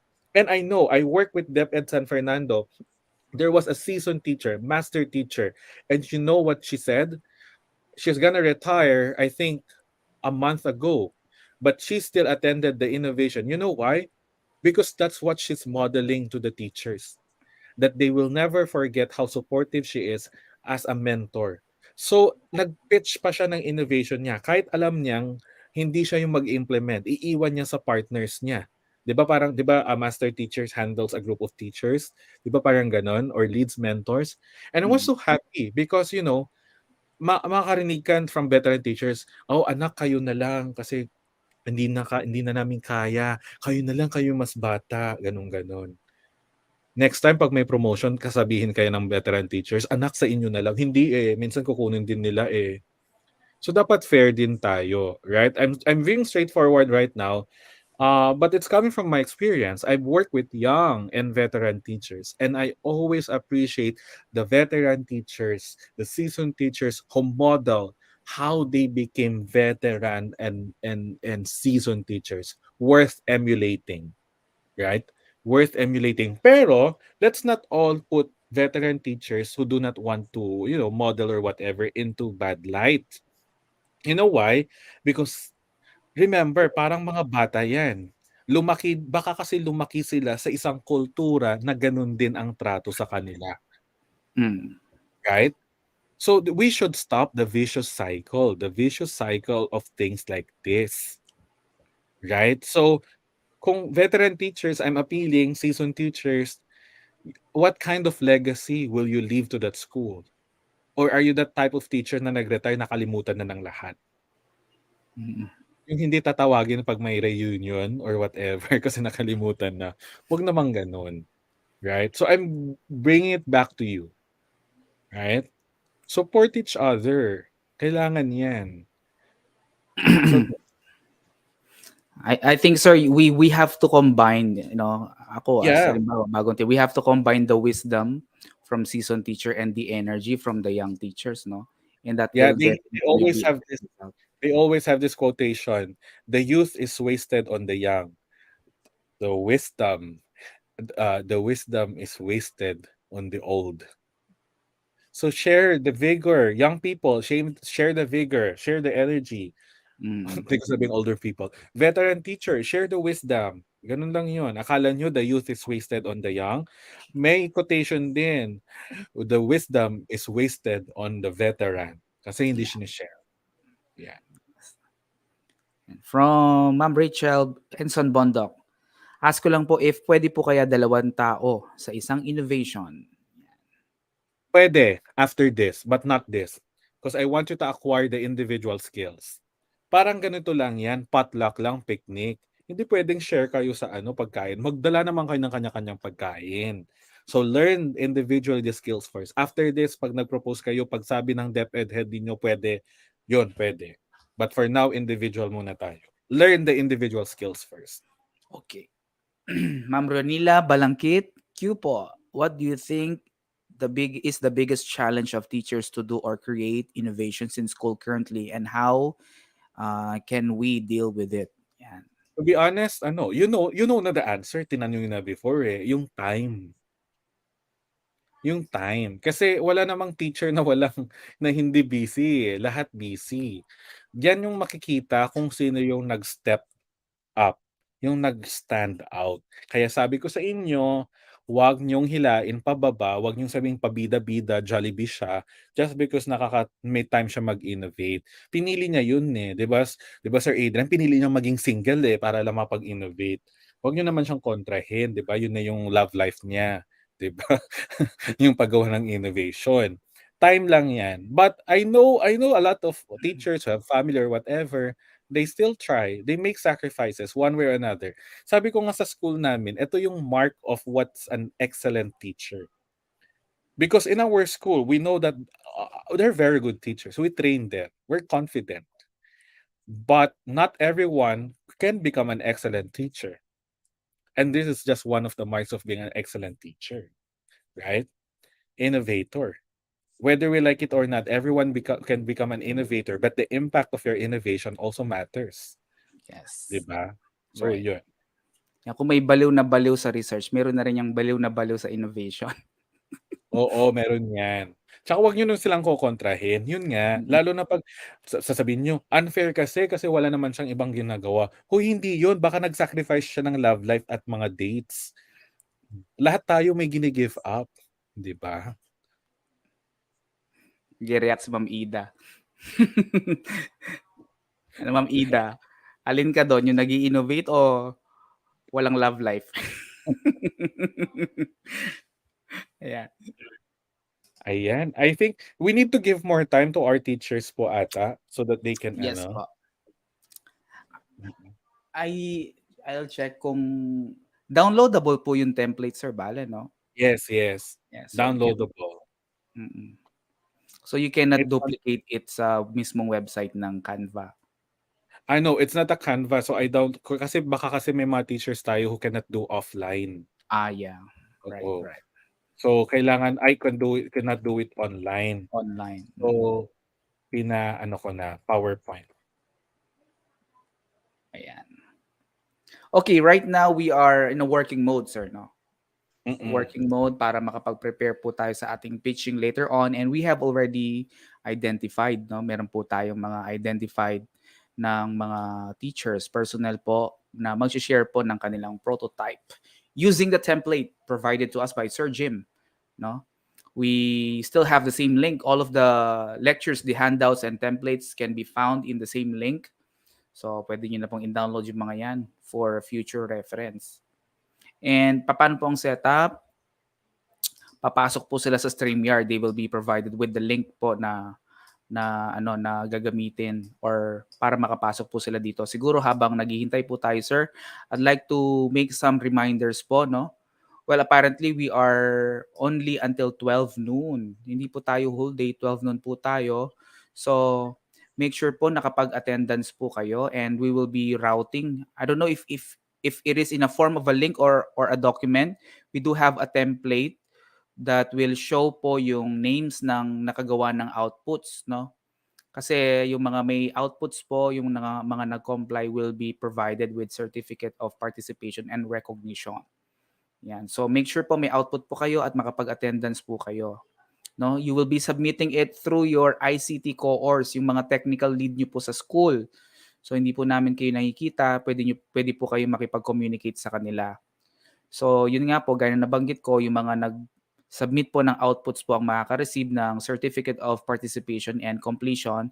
And likewise po, dahil we are having this innovation on a Saturday, you are entitled with service credits. No, meron po tayong service credit for this Saturday training, no. Sa mga non-teaching personnel, meron po yata silang tinatawag na CTO. If I'm not mistaken, na lang po ako. Paki-correct na lang po ako. Meron pong CTO na pwede pong tignan sa Division Memorandum number 78 2022 po. Nandun yata. Correct nyo na lang po kung mali. Yan. Then do not forget also, if you haven't responded doon sa evaluation link natin for the second day, no? Please po, your feedback matters. Yan. Binabasa po ang feedback. Syempre, this is how we could improve, no, yung mga ganito pong training.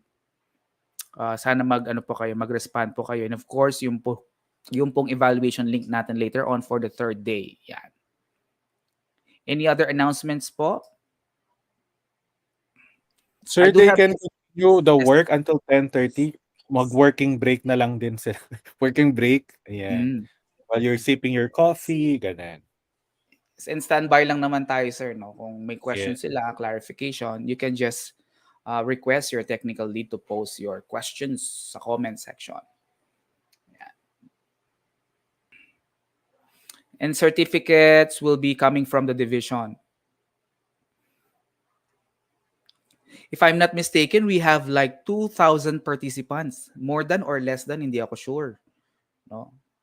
So imagine, kung lahat pong yon ay magsasubmit ng outputs. Dami. Meron pa tayong submission folder because I also want to read, but I cannot promise to read everything.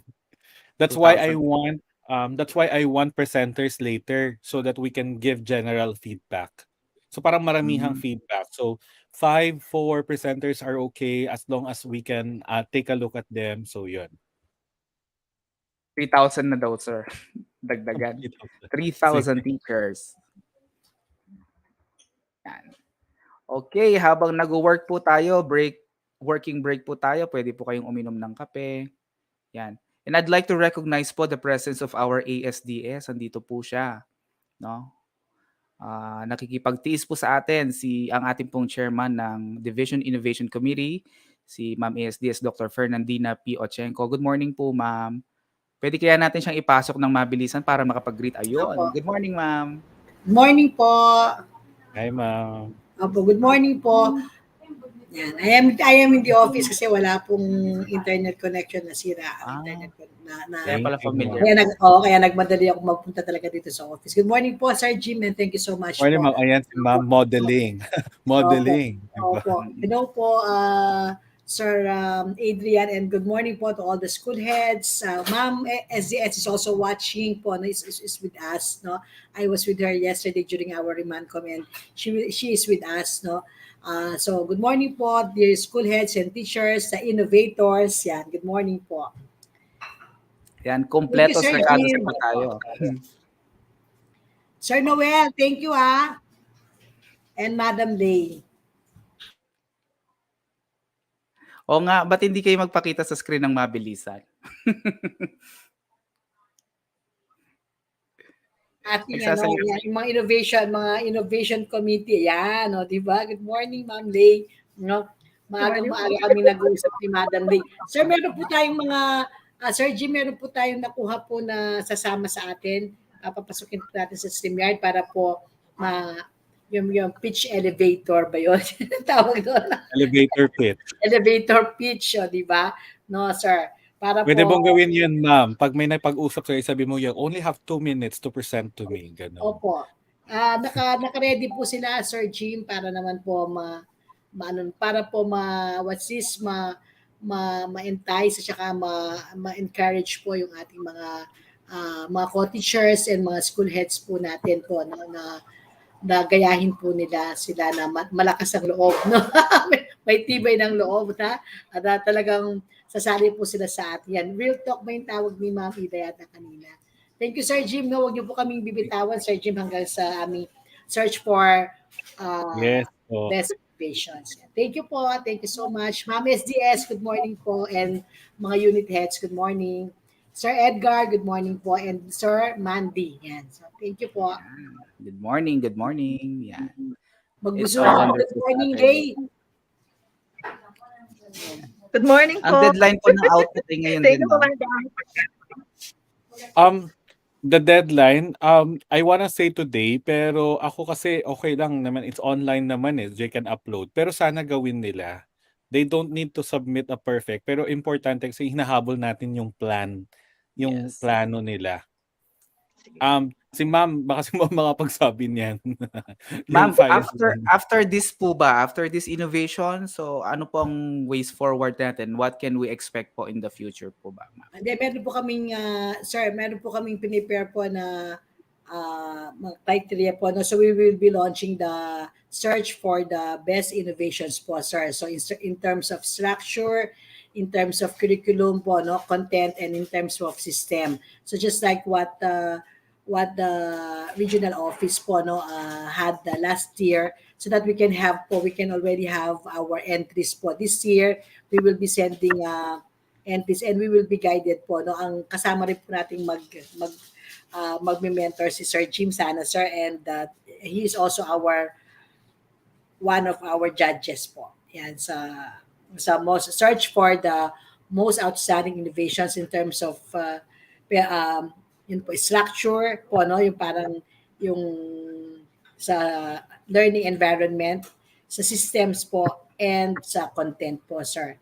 Yeah. So this time po, mananalo po tayo sa regional competition, no, Sir Jim? Go kami, no? Kaya start pa lang po niyan, sir. Para mag-appear din po ata ako sa ibang division na No, as sir. judge. Opo, kasi last year po we were not able to send any entry. So this time po, no, we are really mag-establish po tayo muna ng culture of innovation, and we started with this conference, so that ngayon po our teachers now know that it's not invention po, no, sir, no. So from researches, from iayusin siya, basta dapat meron siyang impact. And thank you, sir, no. Doon po sa criteria namin, we will be including yung scalability, no, yung pong impact, yun. Yan, so thank you po. Yun po yung ways forward natin, sir. And sa August po yung ending po yung search for the outstanding po innovations po. Okay. Thank you so much po, ma'am, for the update, no? At least we are looking forward on something, no? As soon as we have initiated and implemented our innovation. Yan. Meron lang po tayong question dito, Sir Jim, no, from a Facebook user. Can we present an innovation that could possibly address the two problems both for teachers and learners? Yan. Pwede, if they're, it is okay if they're intrinsically connected with each other. But if they're very different from one another, you might be, you might be dealing with two separate problems, and the solutions might not be well focused. If they are intrinsically connected, intertwined, then that's okay. Or if the root cause actually is the same. So the problem, no? Yan, meron pa po tayo, ayun. Doon po ba sa timeline implementation, does it refer to the school year to implement the solution, or it can also refer to the process involved? Yung timeline implementation, kasi usually we follow the school year. So at least sana you follow the school year. What quarter do you want to plan it, implement it, evaluate, yun. Kasi ang hirap pag pag wala na yung mga bata, tapos implement mo pag summer, na. So, hopefully school year. Tapos I don't know kasi sabi ni ma'am kanina meron kayong competition innovation. Baka gusto niyong i-ano 'yon, Humabol po doon. i-consider sa timeline ninyo. Yes. And I would also want to ask from the TWG, yes, we are aware that parang open po ang deadline ng mga outputs, pero kasi meron po tayong printing of yung pong making of certificates, no, yung participation and recognition. Do we have a definite time para meron pong sundan na sa TWG po natin? Kasi kung anytime, baka mahirapan po sila sa pagpiprint ng certificates. Pwede po ba akong makarinig na kasi tinatanong po yung ng mga kasama. Ayun. So after a week. So most probably if it's after a week, pwedeng hanggang Friday. No, next week. Yan. Paki-verify or confirm na lang po. Ang sinabi po sa atin sa mga kasama pong nagtatanong if kailan ang deadline is yung after a week. So siguro makakapag-comply na nga po tayo doon. Yan. Yes po, yung certificate of completion and participation kasi ay importanteng mai-prepare, especially if minsan po kasi ang mga certificates ay kailangan po sa IPCRF po namin as MOV. So yun, after a week, no? After a week. Through ICT course. Yan, do we still have other questions? Working break na po tayo. We have until 10:30. 10:30, no? 10:30 po. Yan. And later on, we do have presenters identified na pong ating mga innovator pitchers.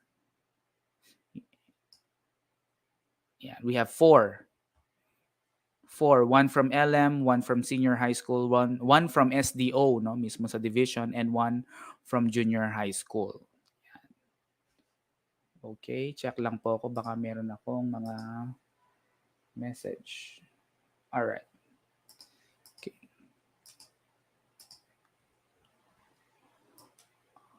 So we have now 1, 2, 3, 4. Okay. Keep your questions going, no? Kung meron po kayong tanong. But right now, we are aware that you are already working on your presentation, yung slide deck ninyo later on, no? So from Ma'am Maria Ronila Balangkit asking for clarification lang po. Ang competition po ba for innovation ay per school or teacher individual po? I think they're still planning on it, no? Parang ilo-launch pa ata. Ilo-launch pa. Opo. Siyempre yung mechanics, yan. Yung mga mechanics, iano po nila yan. It will be released for sure. Sir Adrian. Yes po, sir. Before we go on a break, gusto ko sanang sagutin. Jefferson, si sir. Ayan. As a school head, can we make an innovation mechanism about human resource matters? I think, this is a very good question because as a school head, you might want to focus on number one. When you say human resource matters, it could mean capacity building. Kasi human resource yan, di ba? Training, capacity building. How do you go beyond the usual training, input, output? Di ba parang ganun, input, output? Or maybe go a little bit deeper, parang examine the prevailing culture, mindset of your school. And then maybe try to create, I don't know, a change of culture or whatever. Kasi capacity building din yon. So that's okay. That's a very good one. Ayun. Okay. Ayun. I think may announcement or sasabihin po si Ma'am ASDS. Pasok po natin siya.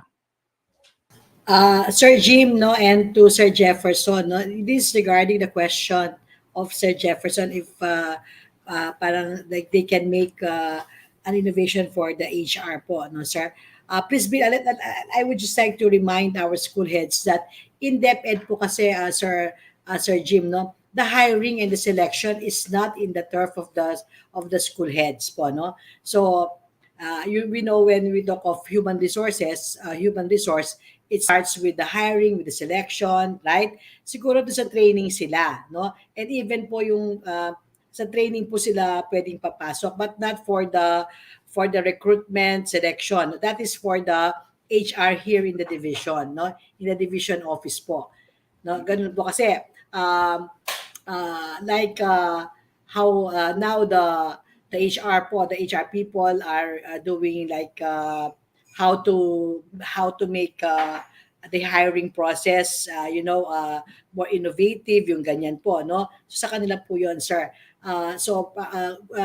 What particular po dun sa HR, no, sa human resource, papasok talaga sila dyan, sir, sa training kasi pwede yung mga principals na magpa-train po, no? Yan, yung even yung exit and succession, wala po sa kanila yan eh, no? Nasa office po.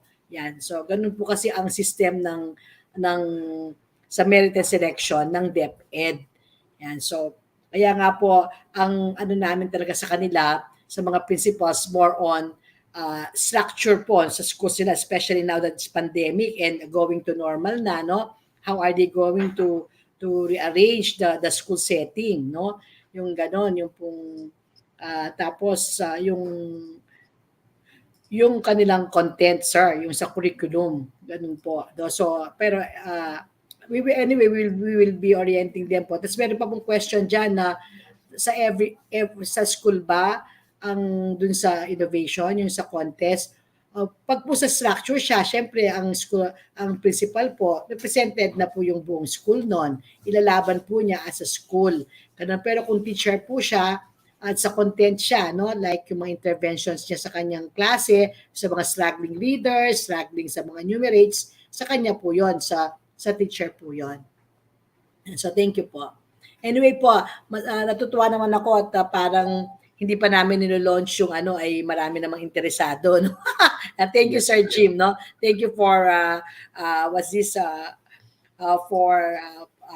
this you were able to put out the fire, to become innovative teachers and school heads. Na-ignite po yung fire. Na-ignite yung fire, di ba? So thank you po, and thank you then, Sir Adrian. Yes. Human resource development yung sa capacity building, no, pwede. Pero sa recruitment, yan. Sa HR po yan. Sa iba ang human resource management sa human resource development.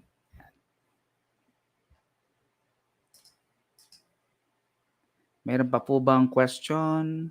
Ayan. So far po wala. So work, kape. Ako sir, nakapagsuman na ako. Kanina habang nagsasalita ka. Nakasingit na ako. Yan. And prepare na po ang ating magpe-present later on, no? Make sure po may camera po kayo later on when you start your pitching para naman makita po namin kayo. And we will be having one for each level po. One for LM, one for senior, one for junior, then one for SDO po mismo. Ayan. Okay. Sige po. Can we... Wait. Meron pong question dito. Sir, yung template po naka-viewer only po.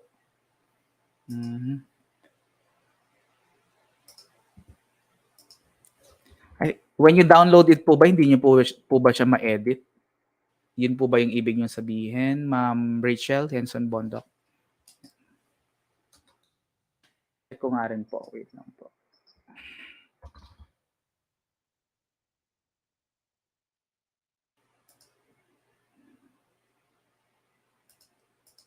Day 3.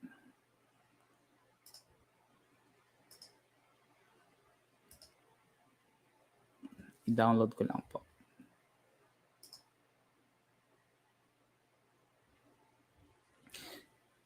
Of course, when you download it, it will be opened in PowerPoint, no? So you just have to click the enable editing, then editable na po siya, ma'am. Yan, sa akin po, tinry ko po siya, na-edit po siya.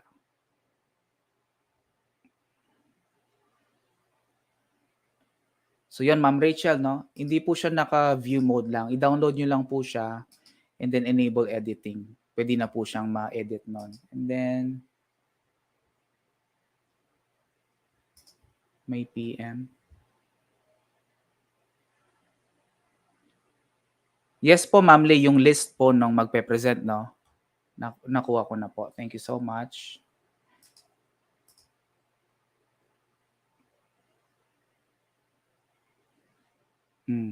May tanong po si Sir Ariel.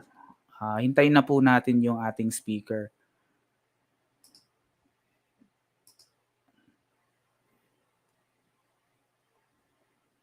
Nag-CR break lang po ang ating speaker, Sir Ariel, then we'll address your question po.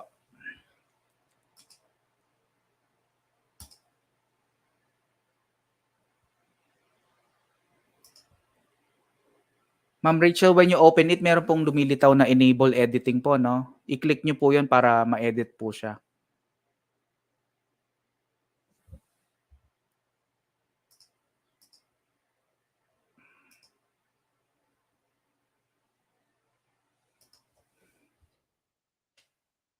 Download, yes Sir Noel, download nila, and actually when you open it, pagka-download, merong lumilitaw na enable editing, they have to click that. Do not edit it mismo po sa sa Google Drive. Yan.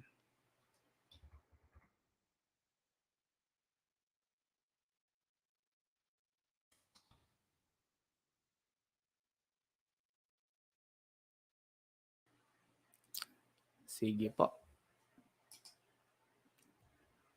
Reminder lang po until 10:30. Yan. Balikan po natin yung question ni Sir Edison later on. Sige po.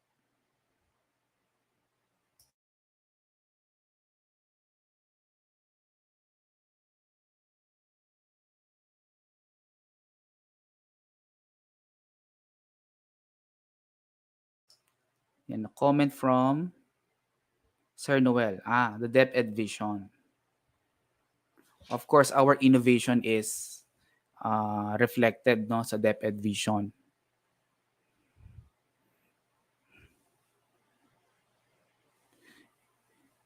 Innovation is our way of showing our commitment to continuous improvement, which is the commitment of our Department of Education.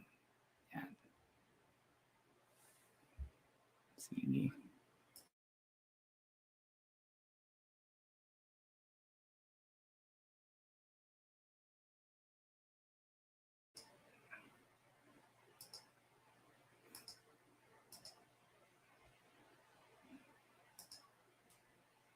Ayan, nandiyan na po si Sir Jim.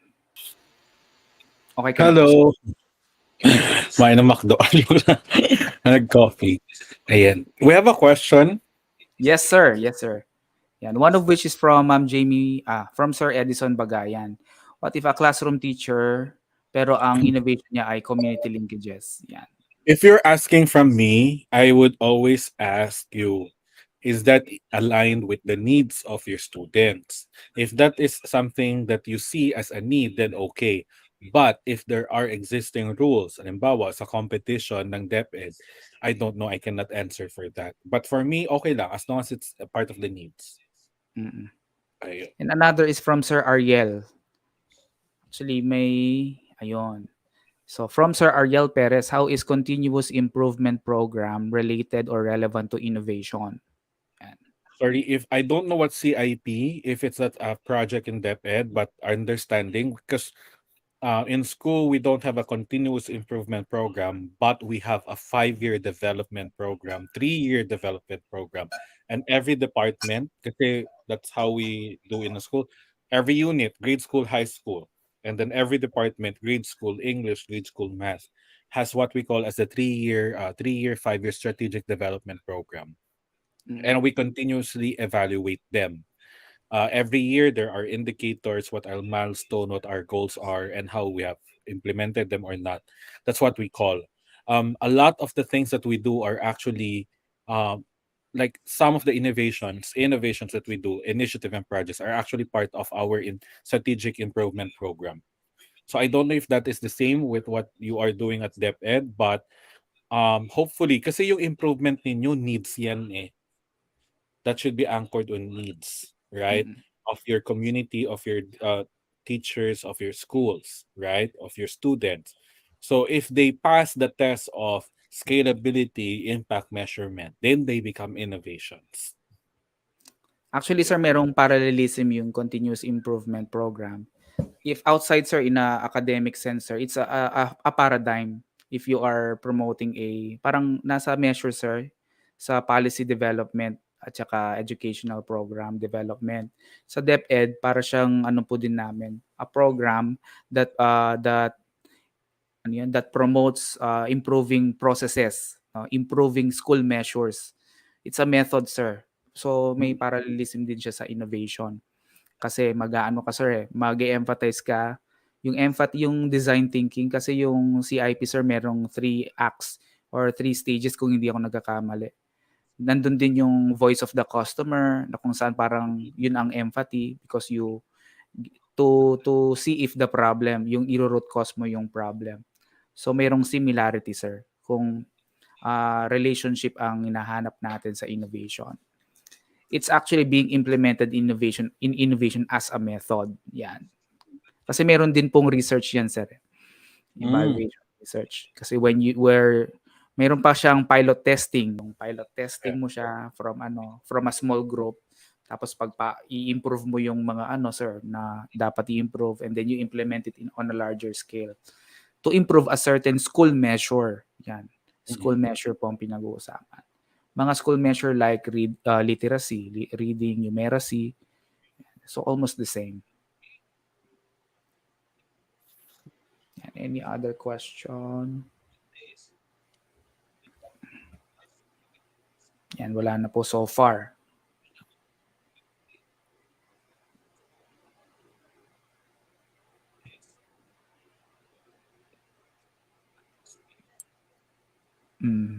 Okay. Yan, sana okay na po si Ma'am Rachel, no? Nagre-request ng access, sir.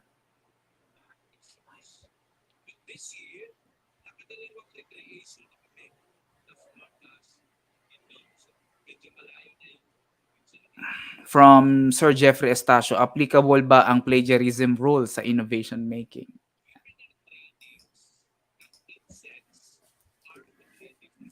It's an ethical concern. Ano ba yung question? Sorry. Applicable ba ang plagiarism rule sa innovation making?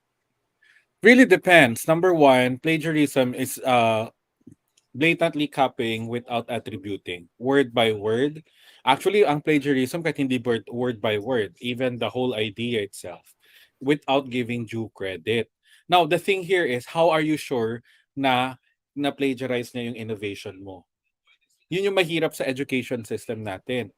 Kasi minsan yung iniisip mo na pag-organize ng folder, baka naisip na ng iba. So, i-claim mo na yun. Kaya nga dapat naka-align ka sa konteksto mo mismo.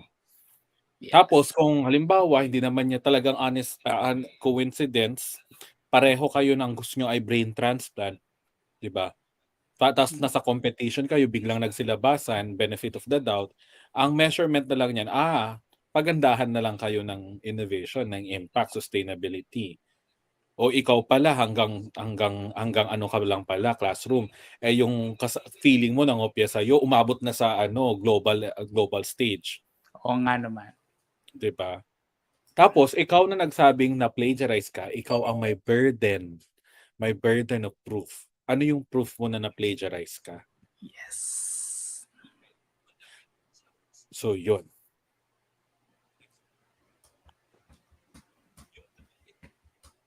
Sir Jim, kayo po mismong gumawa ng link, sir, no? Yes. Hindi ba daw nag-work?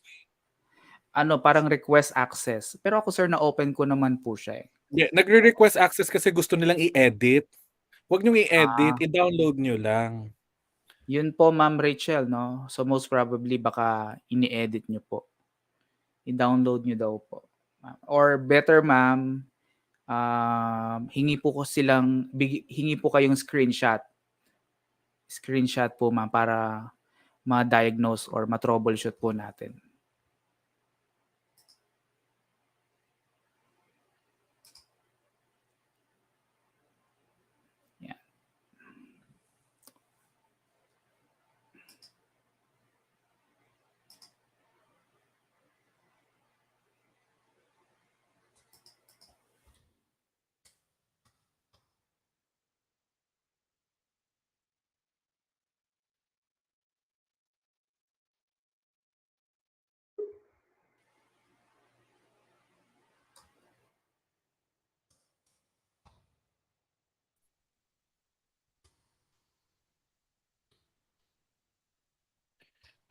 There's a nice question here. Sabi, needed po ba ang ICT integration sa innovation?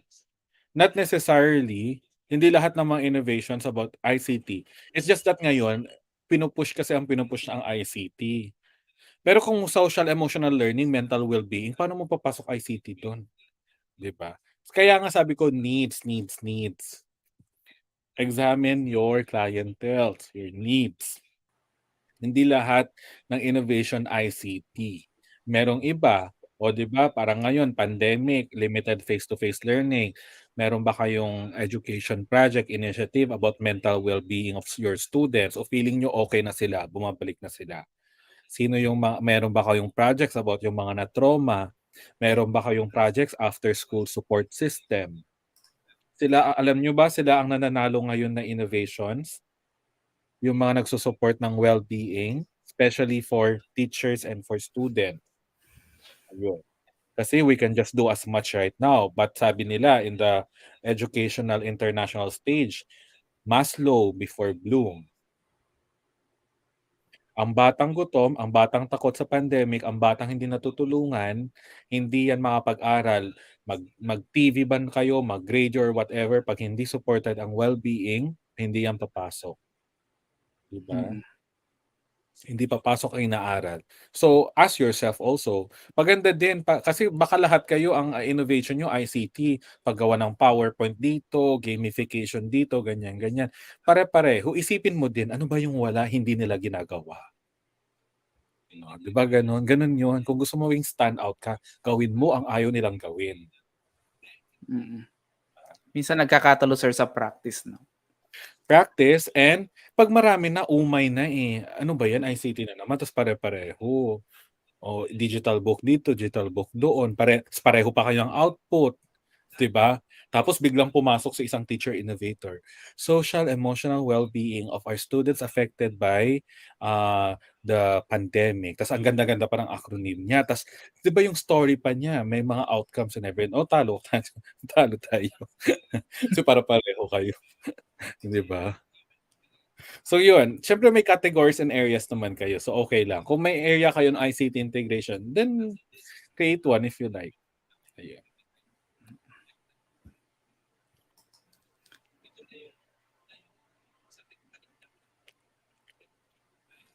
Sir, dun sa plagiarism, I think, no, baka concerned din sila sa write-up. Kaya natanong din yon. So, of course, we have to apply the standards, no? Yung we paraphrase, we give credits, no, when you do the write-up. Oo. I think default naman yan. Whether you're writing whatever. Kahit ako, kita nyo mga slides ko, meron mga nakakabit doon na mga pangalan or whatever. Default yan. Kahit din kayo pag nagtotalk kayo, pag hindi nyo namang sinabi, according to Sir Adrian when I was speaking with him, ganun kayo, wag kayong claim na hindi sa inyo. Diba tinuturo nga natin honesty, integrity, pero tayo mga teachers hindi natin ginagawa. Diba? Parang ano ba yan? Nasaan ang disconnect? Diba? Yes.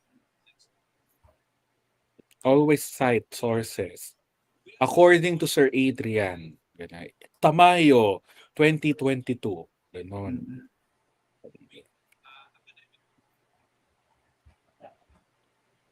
And we have more than 15 minutes left para sa ating presentation na yan po na, sir. 10 by 10:30. Yeah. Sige. So, exit muna ako ha. Baka sabi nagdadaldal. Ano na lang po, pa-prepare na lang po sa mga magpe-present po, no? We will start po from elementary and then senior high school. Then we'll have the SDO. Correct. Check ko lang po kung tama yung sa list ko. So LM, Junior, Senior High School, SDO, inayos na po nila. SDO muna po yung mauuna. Pa-verify na lang po kung SDO muna po. Yan. So most probably SDO and then LM. Yon, SDO and then LM, then Junior and Senior. Yan. Okay po.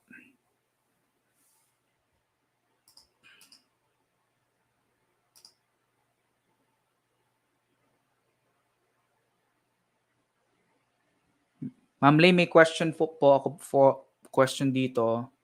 If yung lahat ng output from day 1 to day 3 ang isasubmit po nila. No, pabigyan na lang po ako ng cue kung yun po yung hinihingi or meron lang po kayong particular output na hinihintay.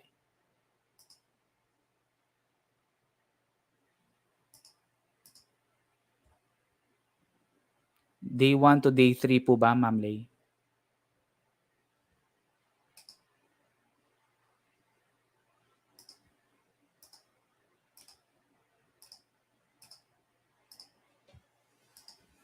Sige po.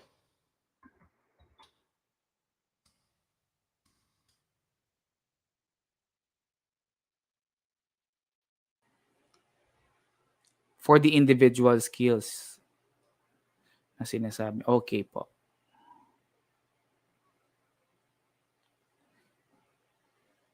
Tama po, Ma'am Lay. Individual outputs, yun lang po hihingin. Yung groupings po.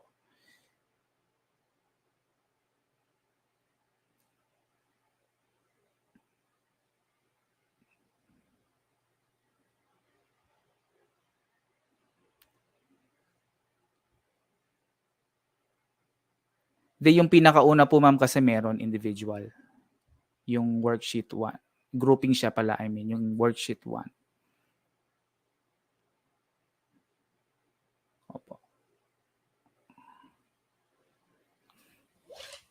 Yan, pero definitely yung individual output sa mga kasama pong nagtatanong, yung individual outputs, ano po yun, isa-submit, no? Isama nyo na rin po yung groupings para may mabasa po if ever. Yun, lahat ng worksheets. Lahat ng worksheets na naka-accomplish. Okay po, sige po. Ayan.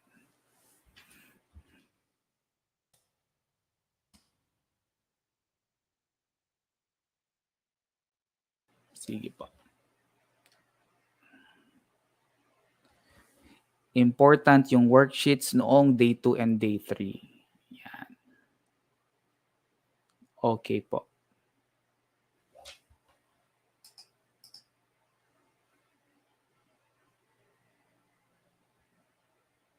Sige po, standby lang muna po kayo.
All right, let's go back po, no? Ayan, andiyan na si sir. So yun.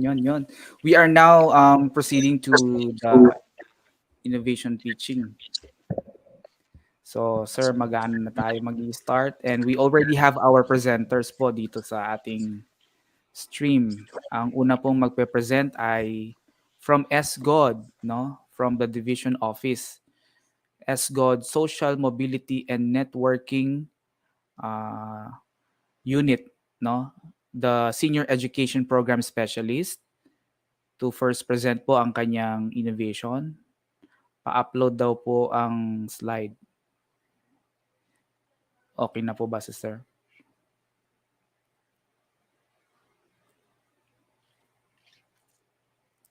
Ayun si sir. Si Sir Dr. Carlo Puno. And welcome, sir.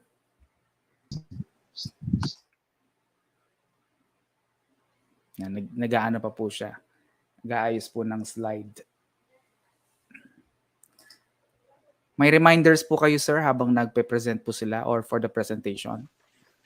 No reminders for our audience. Please take note, listen also, and then let's take note of the things that we can actually get from the presenters later on. Yan lang. Okay. So reminder na lang po sa ating mga presenters after po ng presentation, pag okay na po tayo, exit na lang po tayo agad sa StreamYard para makapasok po yung ibang kasama natin na magpe-present din po for this morning. And in order po para makapag-prepare na po, no, paki-correct na lang po ko. Una po from SGOD, no, from the division office, to be followed by the elementary level, then junior high school, then senior high school. Yan. And sir, nadagdagan po tayo ng isa. We also have a presenter from ALS, Alternative Learning System, sa division office din po. Yan. Okay na po ba si Sir Carlo?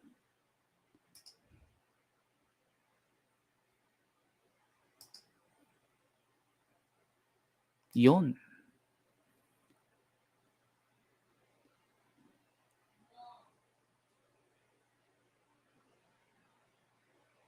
Pasok na po natin sa stream si Sir. Okay na po yata siya.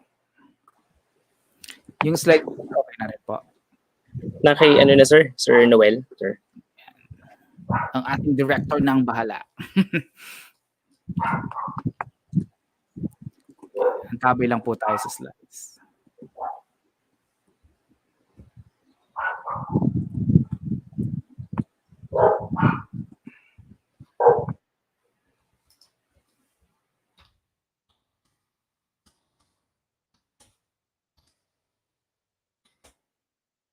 Ayun, i-flash na. There you go. Sige po.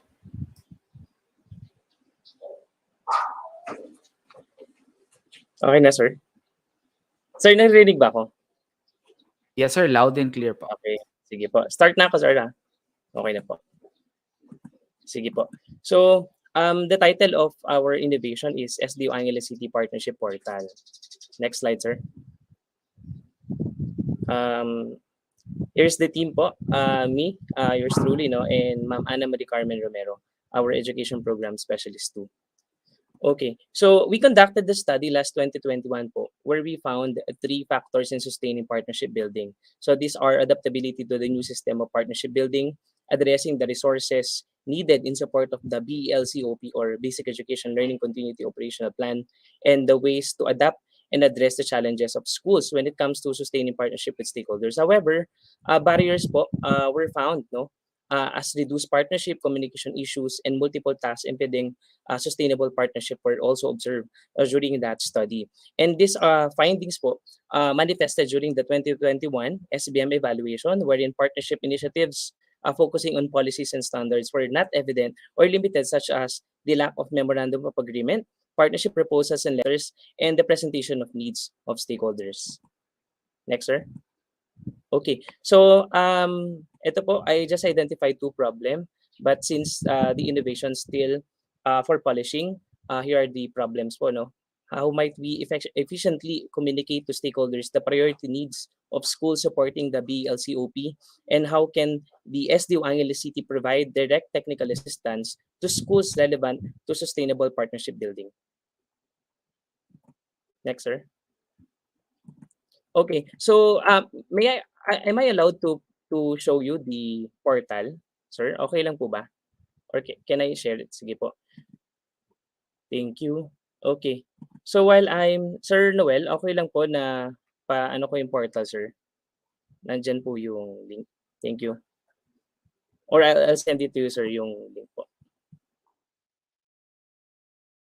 Yan. So while preparing po yung ating portal, yun po, no, given the said findings and observations, our unit think of an innovation that will serve as an avenue for fostering long-term and sustainable ties and linkages between the stakeholders and education institutions within the division of Angeles City, which is aligned to the Department of Education's strategic management mandate to lay solid foundations for long-term focus and communication with internal and external environments and stakeholders. I will share you the portal, sir, tapos i-navigate na lang. So that's the portal. We can see the short description, the mission vision of the SDO Angeles City. Sige, sir. Down po. And then the current activities, no, related to partnership building. Just to give our stakeholders an overview of what is happening po related to partnership building. And the statistics based on the 4-year resource generated. So we need to be transparent po sa ating mga stakeholders kung ano po bang nangyayari talaga sa SDO Angeles City. And then, baba pa, sir. We can also see, no, blanco pa po yan, calendar of activities and announcements. Sir, and then pakiclick po yung list of schools. Okay, so here's the catch po, no, why we wanted to develop this innovation. Kasi we want our schools po to present structurally yung kanilang needs sa mga stakeholders. Based on the findings po, sabi nga na there's a communication problem when it comes to presentation of presentation of package of support. Sir, sample tayo ng isa. Can you please click po yung view your school's priority needs? Yan, sir. Yan. So we can, stakeholders po can actually navigate this, no? Basic IT skills lang naman po. Just clicking and sending support. Like for example, makikita po nila dyan yung priority needs ng school, the number of personnel na nandoon. Siyempre, they will try to check kung ilan po ba yung dapat na ma-provide, no? Yung percentage of students na nandoon. So we just provide them the basic information ng school. And then if you click the send your support, sir, kindly click po yung send your support. Ita-transfer po tayo ng portal sa Google Form wherein our stakeholders will just fill out the form and then isi-send po yung form na yun directly sa SDO Angeles City, and we in the SDO po will set a meeting with the stakeholder and we will support the school para po mapakita namin, no, yun ang maigi yung needs po ng eskwelahan at matulungan namin yung eskwelahan when it comes to presentation of needs. So pag clinic po yung send your support, basic information lang po yun ni stakeholder. Nandun na rin po, drop down button na lang din lahat para hindi po mahirapan si stakeholder. And then directly kami po, as soon as possible, we will contact the stakeholder and set a meeting for the school po. At nandun din po kami as yung pag-provide po namin ng technical assistance sa mga eskwelahan. Okay na yun, sir? So yan lang po yung glimpse po ng ng portal. Can I just say that sorry, sorry. Yes, sorry, sir. akala ko tapos na. Sorry. Hindi pa po. Yan po. Sorry. Sorry. Can I just say that So, I'm yun so po yung happy? Sorry, nagka-cut ata ako kasi nawawala yung net hindi po, ko. sir. Okay na po. Okay. So can I just say that I'm so happy with this? This is so good. I love that this is the first example that we have shown. Kasi for me, there's a lot to, just to be honest, there's a lot of things that need to be improved on in terms of communication within our education system. Kasi we are still very much grounded on paper and pen. You know, you have to go there. Alam mo yung tipong ganun. I think the pandemic has pushed us to realize that we can still continue our work without, resorting to so many physical things. I love this one because ako, for example, if I'm a stakeholder, I'm an owner of DVD players and I want to donate. This makes it easier. And for me, it's more transparent and it's more centralized. Ang Yes, ganda sir. eh. Yes. I just have one Thank you very much. suggestion. Okay na ako Yes, sir. dito. Ang ganda. Yes po. When you created the portal, did you put yourself in the position of those who will donate? Yes, sir. Opo. That's the first thing that I considered, sir, yung accessibility and yung simplicity po ng portal.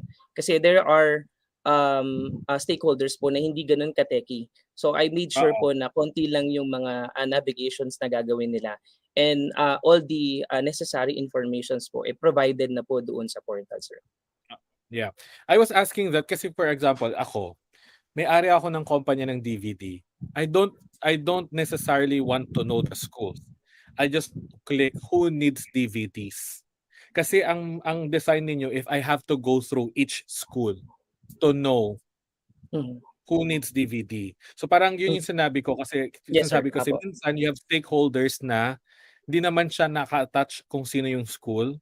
Kailangan lang nilang makita kung ilang, halimbawa, pag clinic mo yung link na to, DVD. So baka meron din kayong another alternative view, hindi siya per Yes, school sir. pero per needs. Halimbawa, Yes po. DVD, nalabas na yung yung school na yun. Mm-mm. Parang ganun. So parang baliktarin Yes, lang sir. din from a perspective of me. Okay lang, wala akong sa school kung saan cluster ba siya. I just need to know kung sino yung mga kung may need ba ng DVD. So parang ganon. Parang baliktarin mo. Okay yun pa rin yung cluster. Keep that. Pero alam mo yung parang may view options ka na Yes, sir. by May school. may search button siya, sir, ng needs. Opo, Ayan, sir. very Manageable good. naman po, sir. Opo. Yeah. Thank you for Yun that, sir. lang. Salamat I po. love it. This is so good. Sir, can I continue or hindi na po? Kasi may dalawang slide na lang yan. Natuwa na ako eh. I think this is a good way na. Opo. Sige, ano yung measure of impact? Yes, sir. Since the portal po will be used by stakeholders through the initiative of schools, the impact can be measured based on the number of support submitted by the stakeholders. And at the same time po, can you please move, sir? This will be facilitated whole year round. So wala pong quarter dito. As in whole year round po siya na magagamit. Yes, sir. Next po. Dito po namin pwedeng pong ipasok, sir. Next slide, sir. Yan. So yung our plan for scalability and sustainability, sir, we plan to include po data analytics, sir. That is a real-time updates po of donations and pwede naman pong isama yon since the first phase pa lang naman po ito ng aming portal. And then yung school individual dashboard, sir, is also being considered kasi para po manavigate ng school yung sarili nilang needs doon and hindi na po magiging burden din on our side na every time they need to update, they will inform us pa lang tapos kami po yung mag-update. Pero for the meantime, sir, this is our initial and first phase po of the portal. Thank you very much, sir. Salamat po. I love this. Alam mo nyo ba sa 100, meron din kaming portal where we get connected with funders, funding organizations. Doon ako nakakakilala. Like for example, ako pinuput ko ano yung need ko as an innovator. So imagine mo ako as I'm a school. I just post an announcement. I need a graphic artist to help me design my worksheet. Minsan may nagsasabi, I can do it. So may connection na agad. So maganda yung sustainability nyo, sir. Baka if it's possible, yun nga, meron ng live dashboard ang mga yes, sir. ang mga schools. Of course naman, dadaan naman sa inyo yan sa division. So it's good that there's a lot of transparency coming in and out of that. So ako, sobrang galing, sobrang ganda. Congratulations. Thank you very I love much, it. sir. Thank you po. Yan yung isang example ng systems-based. Ayan. Galing. Thank you. Let's give sir a round of applause. Very clear, very straightforward. Thank you. Congratulations, sir. Na-inspire ako. Naka-inspired. Na-speechless nga ako, sir. Wow, galing ah. Galing ng concept. Yan. Thank you so much. Can we now proceed to the next presenter? And I think our next presenter would be from elementary. No? Let's welcome Ma'am Neriza Simbulan, the Master Teacher and School Research Coordinator of Marisol Bliss Elementary School. Yan. Ang school head po niya, if I'm not mistaken, yan. Ang school head po, Marisol Bliss LM, ay si Ma'am Aiza Lugto at ang PSDS po niya ay si Dr. Leonida Quinto. Yan. Wow, congratulations po. Advance na po agad. Sige po. Yes, sir. Isang pinagpalang umaga po sa ating lahat. Morning po, sir. May audio naman po na Sir Adrian. Let me Yes present po, okay naman po.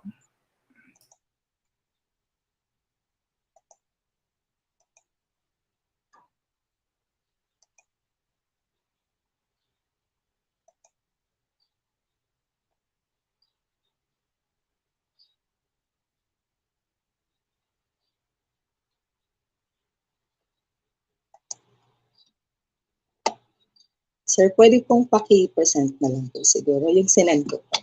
Thank you po. Kay Sir Noel niyo po sinend, ma'am? Kay Ma'am Lay po. Hindi ko po siya ma-share. Ma'am Lay, pwede po nating i-ano daw. I-present. Check ko lang po. Exit lang po.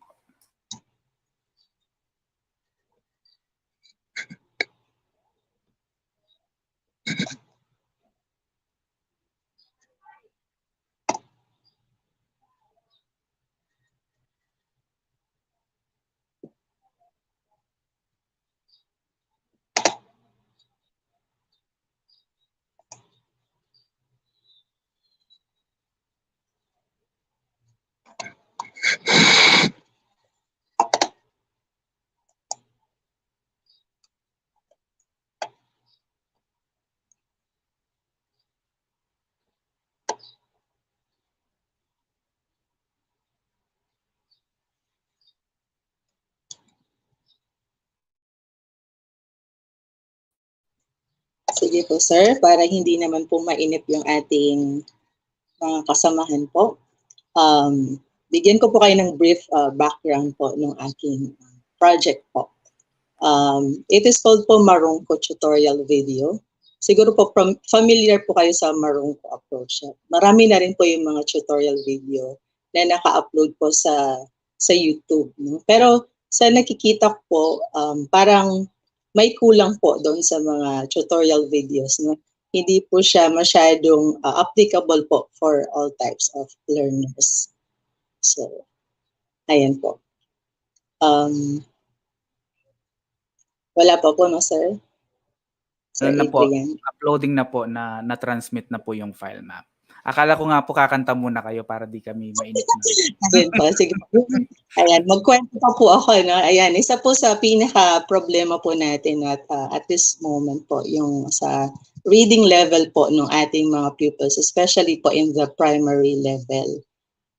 Though meron na po tayong mga interventions and reading remediation done po, pero still top priority pa rin po. No? Isa pa rin po sa mga nagiging problema po na dapat nating i-address. Kasi alam po natin no, yung importance po ng reading sa ating mga estudyante. Kapag hindi po natin natulungan habang nasa primary level, aakyat po yung problema hanggang sa high school and then sa college po. Kung magpapatuloy po yung bata. Pero as on my observation mo in my 20 plus years in the service po, ang mga bata po na hindi natulungan sa pagbasa, hindi na po nagpapatuloy yan kasi yung confidence po nila sa pag-aaral nawawala po. So, na-feel ko po yung sinasabi ni Sir na yung empathy no, sa nakikita po natin sa mga bata na hindi marunong magbasa, nale-left out po yan palagi, na hindi po nasasali sa mga group activities, nawawalan po ng self-confidence and then later on, nawawalan po ng gana sa pag-aaral. So, in the early age po, hopefully as teachers or educators po, we will be able to help these pupils first gain yung self-confidence that they need po no, through reading. Kasi kapag mahusay ka magbasa, magiging mahusay ka po sa iba pang subject area. So yan po. Though ayaw po ni Sir ng acronym na nabanggit niya, pero I thought of this MTV or Marungko tutorial video. Sige po, let's proceed, Sir. Ayan po, wala ako nagpakilala. Neriza, takutan po, sir. Simbulan po is my surname. Ayan.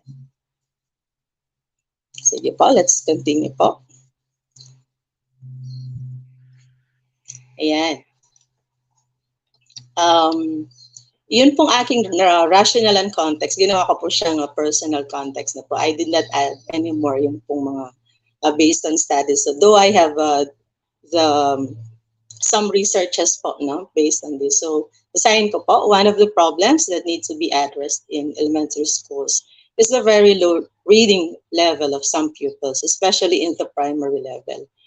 The non-implementation of face-to-face classes in the past 2 years added to the dilemma, no? So, yung lalo na po this year in the assessment we did, just this school year, nakita na po natin yung effect po ng non-face-to-face po sa educational system, especially po sa reading. No?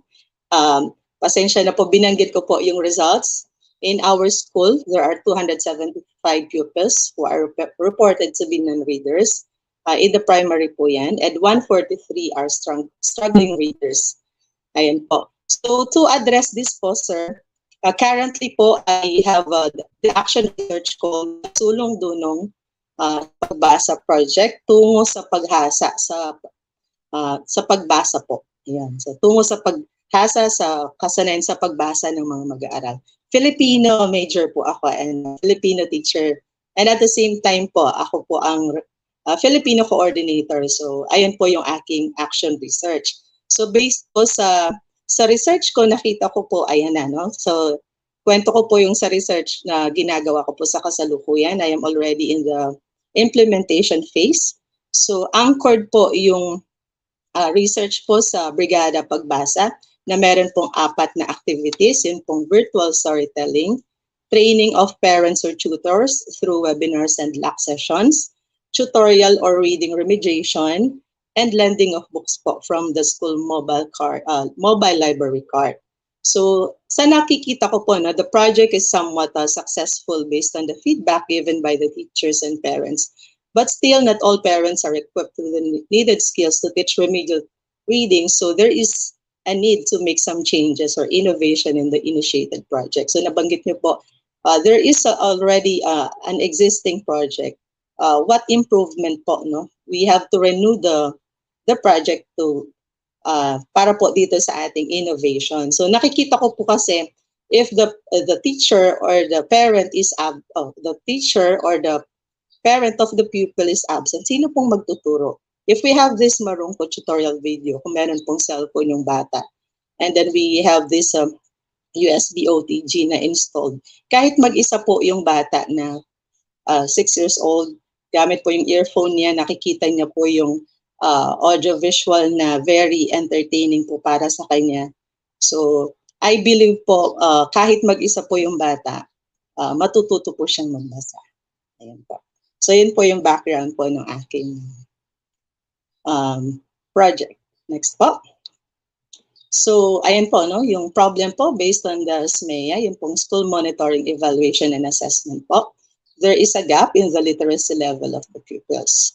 So, how might we help pupils who cannot read and become independent readers? Siguro po, sa beginning muna and then later on we will see kung pwede po siya maging self-paced then.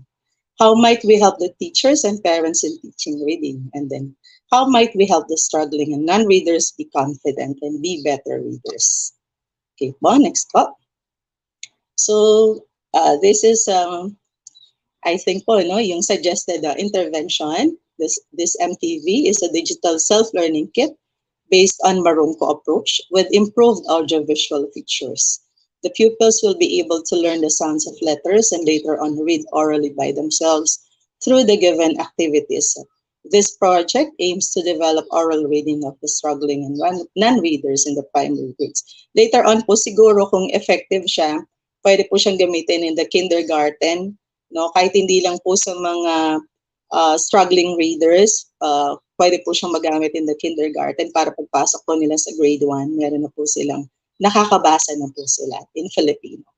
So the procedures po, I followed po our system po, yung develop muna po and then submit it to the school quality assurance team and then forward the innovation to the division LRMDS po for evaluation and approval. And then there will be orientation to the teachers and parents po and the pupils po on how the material is used and then utilized it utilize it po as a reading intervention. So very simple lang po yung kailangan ng cellular phone, or kung meron sa laptop or desktop, earphones, and meron pong pinamigay ang ating division office na USB OTG, so we can also save po yung material po doon. Next po. Yan. So to measure po the impact, no? So nakalagay po yan, an experimental research design will be used in this project. We have po the pre-test and post-test. Then po sa ating early grade reading assessment, standardized test po yan coming from our center office. Ayan po. So i-analyze po yan to measure its effectiveness. Also po makikita po natin sa ating mga pupils po mismo yung effectiveness or impact of this project. Next po, sir. So this yung proposed timeline po, this July, after my action research po, when I see the findings and recommendation, I would know if I could add this po doon po sa yung binanggit ko po na action research ko po currently. No? So this July, hopefully po, I will be able to develop. Kulang lang po kasi ako sa drawing. Meron na po siya existing na. Pero yun na lang pong mga illustrations and some animations pa po siguro. And I do not know if I will be needing a software for this po, no? To make it self-paced. And then in October po, ayan, may pre-test and then consolidation na po, and then identification of participants. And then in November to January utilization, at least 3 months po, and then the post-test will be done po. Next po. So same po yan. So after po nun, after utilizing the project, I would know, of course, kung ano yung mga loopholes or the weaknesses, the areas that need to be improved. So ayan po, nasa step 2. And then adapt or apply software to make it self-paced po yung sinasabi ko. Yung kapag naggawa na po niya dun sa sounds of letters, and then may assessment po yun kung pwedeng, yung hindi ko po alam kung masyadong malaki po yung dream ko, no, yung kapag napindot niya, nakaya niya po yung parang sa cellphone mismo na detect po, no, kung tama po yung pronunciation niya o yung pag-sound po niya ng letter. If we will be able to do the activities po, pwede siyang mag-proceed dun sa next phase. So yun po yung ating step 3, and then test the improvements done po. And then, ayan. So that's my project po, sir. I do not know if it is correct or not. Pero this is my dream po ever since. No? Kasi nakikita ko po yung dilemma po ng ating mga pupils. Pagpasok ko pa lang po sa public school 11 years ago, parang ito na po yung dream project ko po siya, kasi advocate po ako ng Marungko approach dahil nakita ko po yung effectiveness niya sa dalawang anak ko po, and then eventually dun sa mga naging pupils ko. Kaya lang this time po, dahil nasa na tayo na po sa digital world, and the children are fond of moving objects and yung entertaining po talaga. So we have to innovate. So gagawin na po. Hindi na po yung booklet lang. It will become na po yung audio-visual na pang high-tech na po talaga. So thank you so much po, sir. Thank you, ma'am. I love this. And let me start with the idea. This is an example of a best practice being adopted. So yung Marongko ni ma'am, hindi niya na ipoprove what is Marongko approach or whatever kasi established na yan. What ma'am is doing is actually adopting it to her own school context. So hindi yan invention, that's adoption. So si ma'am, hindi naman niya claim din na sarili niya yung Marongko, di ba? So ito yung sinasabi natin na hindi lahat kailangan mag-start from scratch. And I love this because ma'am knows this and she has a history of using it. Yun yung sinasabi natin na innovation adoption. And marami siyang sources. So ibig sabihin, she can read about this and be confident about it. I can see the confidence in her when she was explaining it. That's part of it. Kasi nga, you need to understand. Sasabihin niyo, sir, pero may solution in mind na. Not necessarily, because what she said was, she needs to contextualize it. 'Di ba? to her ano. So talagang hindi pa ganap na nandun, pinag-usapan kanina sa private chat. Sorry, sasabihin ko na po. Yung video, paggawa ng video and everything. Kasi that's the pre-production part of it, which is good. Kasi nga, yun nga, heads up, may kailangan quality assurance, yung mga ganon. But, trusting the teacher and everything will be good. And I love this because this is an approach to learning and teaching reading. And yun nga, these are concrete steps. You know naman our status in PISA, di ba?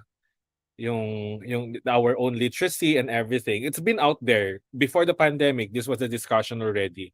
And it's so good to see a lot of teachers like ma'am participating in looking for interventions. So parang the hope is not lost, di ba? Our faith in the humanity is back because we are doing this. So very good. Ma'am, if this is something that you would like to, ako, ito, naisip ko, sobrang dali siyang scale. So, sobrang dali siyang i-adapt ng mga other teachers. It's just a matter of deploying it in one specific context muna and then everything. Ang dami niyan, pwede kitong lumaking project na to eh. So, there's a future for scalability and even growth. Pwede ka rin makipag-partner sa division. 'Di ba? Maging reading advocate if there's a reading group in you. Ako yun lang. Ano pa ba yung comment ko? Wala naman. Very perfectly clear eh. For me. Because all the things that I need. Tsaka, you have your own story about people. Actually, maganda yung sinabi ni ma'am. This could be shared to kinder students. At okay yung digital. Kasi ito yung problema ko noon. Paano kaya yung mga kinder students, non-readers, bibigyan ng modules? Hindi nga sila marunong magbasa. So, paano sila makapagbasa? Tapos may parents pa na illiterate. 'Di ba? I mean, parang yun yung struggle ko noon about ano. But we have an option. One comment lang ma'am. Since you are venturing to the digital, pwedeng isama sa pre-implementation, making sure that all those who will participate, students and parents, are familiar or they have the basic digital skills. Yes po, sir. Thank you po, sir. Yun lang for me. Part of the naman yan, EdTech program. So, congratulations. Very good on my side. Yeah. Thank you po, sir. Thank you so Wow. much po.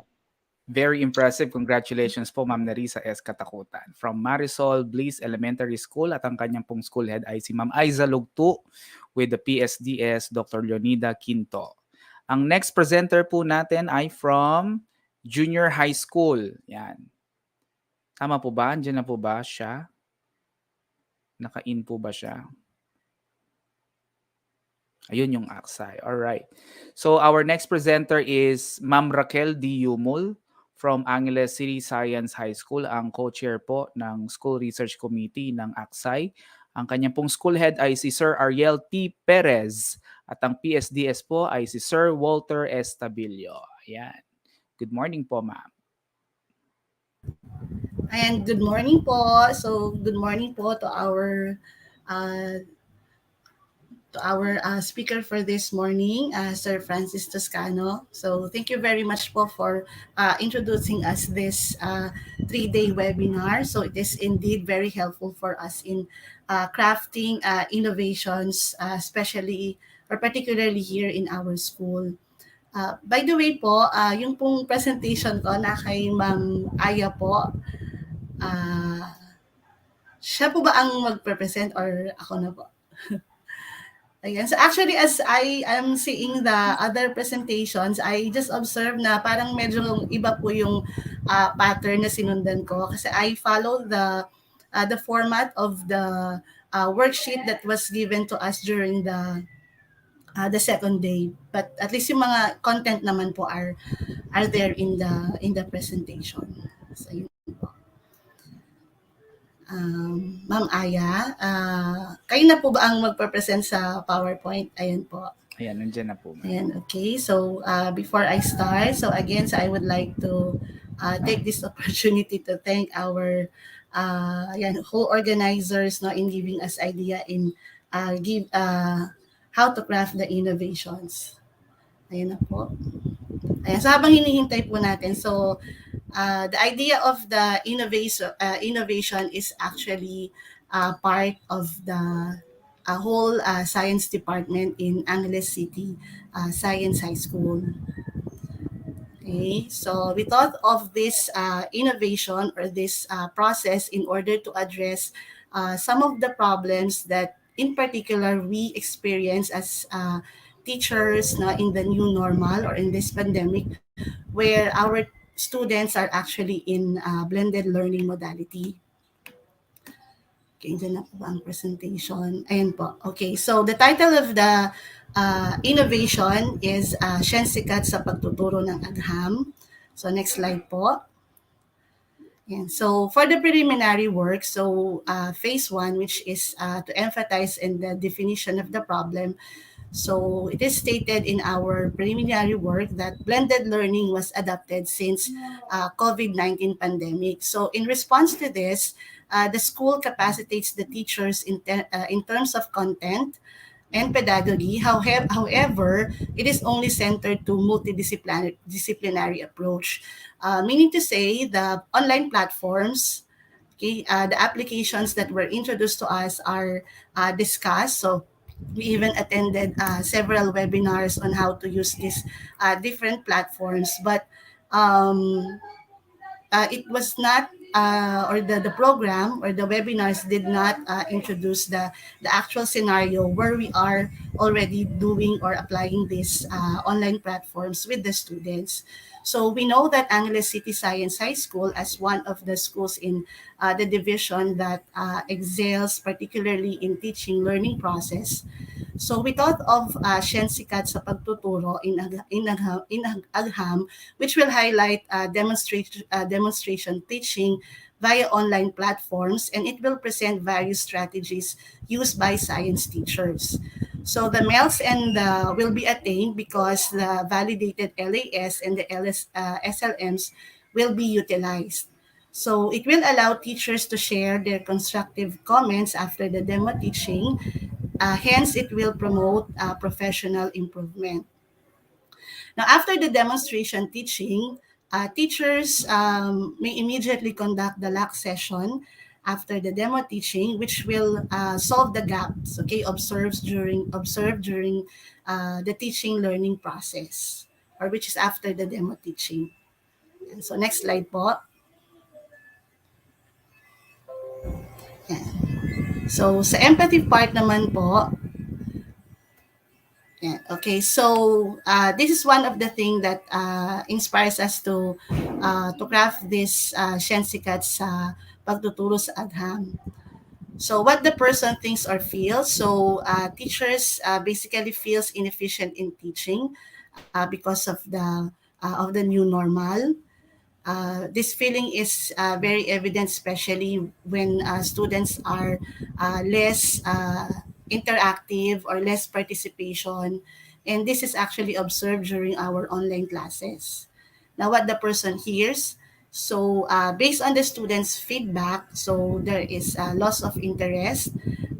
Students are not fully engaged, especially during online classes. Some of them might experience disconnection along the online class, or some of them might not able to turn on their camera, nagma-malfunction po, or sometimes because of a slow internet connection, hindi nila nagagamit yung mga camera nila, especially when the activity requires them to turn on their camera.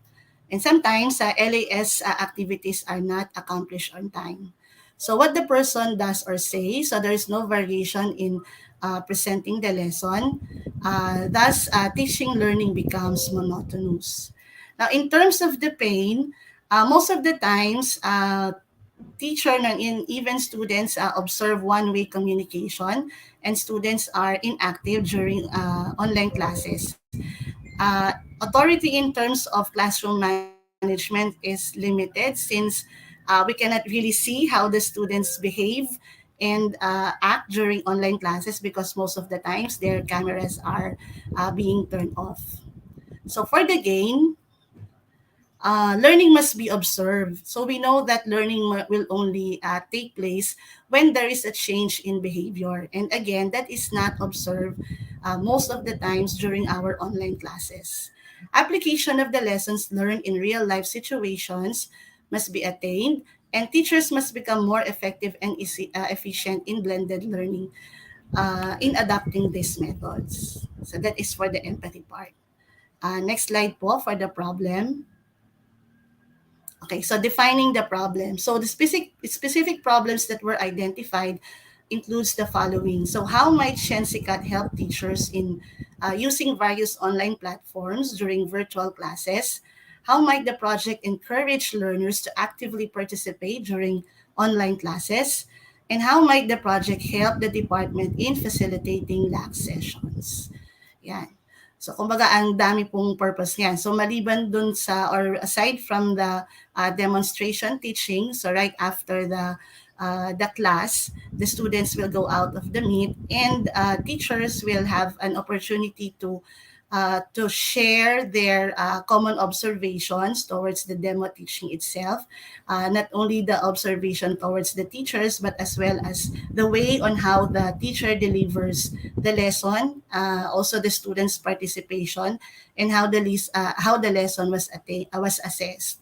And then for the LAC session, so it is also an opportunity for the department to address some of the common problems which can be discussed or tackled during the online sessions.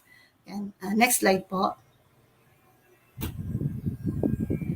For ideating solutions, so these are the solutions that we have thought of. So first, and so one teacher is assigned for each month. So from September to June 2022. So one teacher will conduct the demo teaching. So basically it is feasible because we are conducting this during the time when the students are not already conducting their online class or during their asynchronous session. So for example, if they have class during that day, let's say 8 to 10, meron po silang class sa English, or let's say yung 8 to 10 po yung class nila sa science, yung mga ibang science teachers po meron silang klase. So the teacher will move the demo teaching from 10 to 12 so that the other science teachers will not miss their classes during 8 to 9. And then for the effectivity, each teacher will present new online platform or strategy in teaching science. And efficiency. So yes pa rin po tayo dyan because when the strategy is new, we can observe that the students are becoming more attentive and they show interest to the lesson itself. Now, coordinators and teachers can share their observations or comments to the demo teacher. So it allows healthy peer critiquing and an effective feedback mechanism immediately because right after the demo teaching, binibigay na po namin yung mga comments. And then all science teachers are present during the demo teaching. So it's efficient in terms of the use of time. The department can conduct LAC sessions immediately after the demo teaching. Again, it will address the gaps or problems observed during the demo teaching. So ayan nga po. So one of the things that is also important or that highlights the conduct of LAC session during this because we know that in the new normal, we're mostly work from home. So medyo nawawala po kasi yung time ng mga teacher na mag-conduct ng mga LAC session because after their online classes, especially in Angeles City Science High School, we are already conducting modular classes wherein pag may mga questions po yung mga bata online, we are answering this through FB Messenger o kaya sa mga Google Classroom nila. So hindi po kami talaga nagkakaroon ng mga time to meet with one another. But in our department, we managed to conduct LAC session after the demo teaching. Ayan. So next slide po. Okay, so what type of education innovation will it be? Ayan. Okay, so extent of newness. So it is an incremental improvement. So we know that demo teaching is already there. The online applications and platforms are already there. But the uniqueness of this project actually speaks about how demo teaching and online platforms will go together. So nowadays kasi ang ginagamit lang po natin since online tayo, nakafocus tayo dun sa kung ano yung ginagawa ng teacher. So we don't have any opportunity to observe and to give comments, and at least not to get ideas from other teacher how they conduct online classes. So, yun po. So, ever done before? Yes po, kaya siya doon po siya sa replication. So, in the school, is it new? So far po, science department po ang gumagawa nito sa Angeles City Science High School. So, who initiates? So, it was initiated by our coordinator, Ma'am Lolita G. Bautista, and people outside support roles includes all the 11 science teachers po. The next slide for the prototyping. And so again, so the title of the education is Shensikat. So we would like to stress out that it is an avenue of Aksai Science Department to showcase the various online platforms and teaching strategies during virtual classes. So it will also allow teachers to give constructive comments after the demonstration, which promotes professional improvement. Black session is also conducted after the session. And Shensikat will primarily promote active engagement of the students during their online class. So the area of focus is learning and teaching, or teaching and learning. Participants po are the science teachers, students, and our science coordinators. So for the procedures, so all teachers and students of the class that is assigned on that time will attend the online class and will participate on the activity. And this will be conducted on a monthly basis. So for the materials po, so the teacher must just provide him or herself with a laptop or desktop computer, additional gadget if it is needed, and of course yung fast and reliable internet connection, because sometimes there are some computer applications po na hindi masyadong nagagamit yung mga features if there is a slow internet connection. And then of course for the skills in using various online platforms and applications on the part of the teacher. Then usually po yung mga students madali naman po silang makasunod. So as soon as you give the URL or the passcode, so immediately the students can already use the application. And then for the collaboration and partnership, so subscription to some online platforms or collaboration with the app providers, especially for Nearpod and ClassPoint. And then last slide na po for the timeline. So this demonstration teaching will actually started na po last year nung September 2021 up to sorry po, that is actually June 2022 po. So September 2021 to June 2022. Ayan.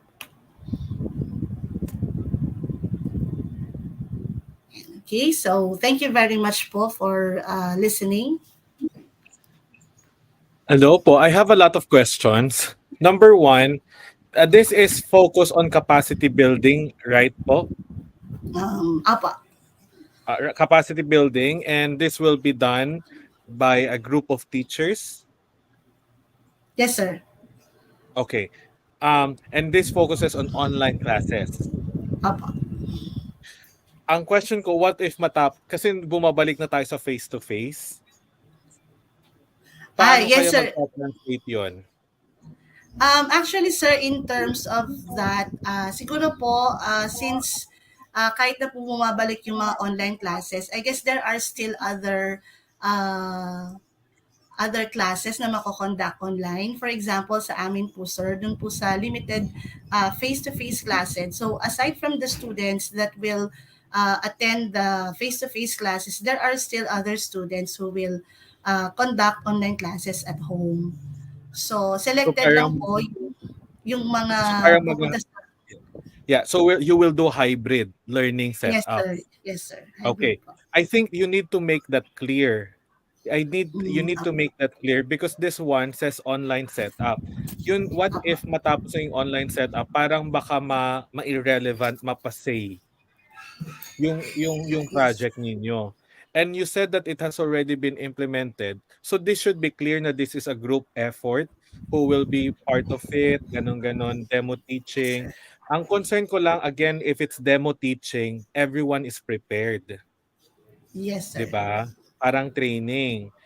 Paano kaya mas baka kasi titingnan natin parang ano, in my mind kasi parang ano ito, it's a training for ICT, right? It's a training Yes, for sir. ICT, for capacity building.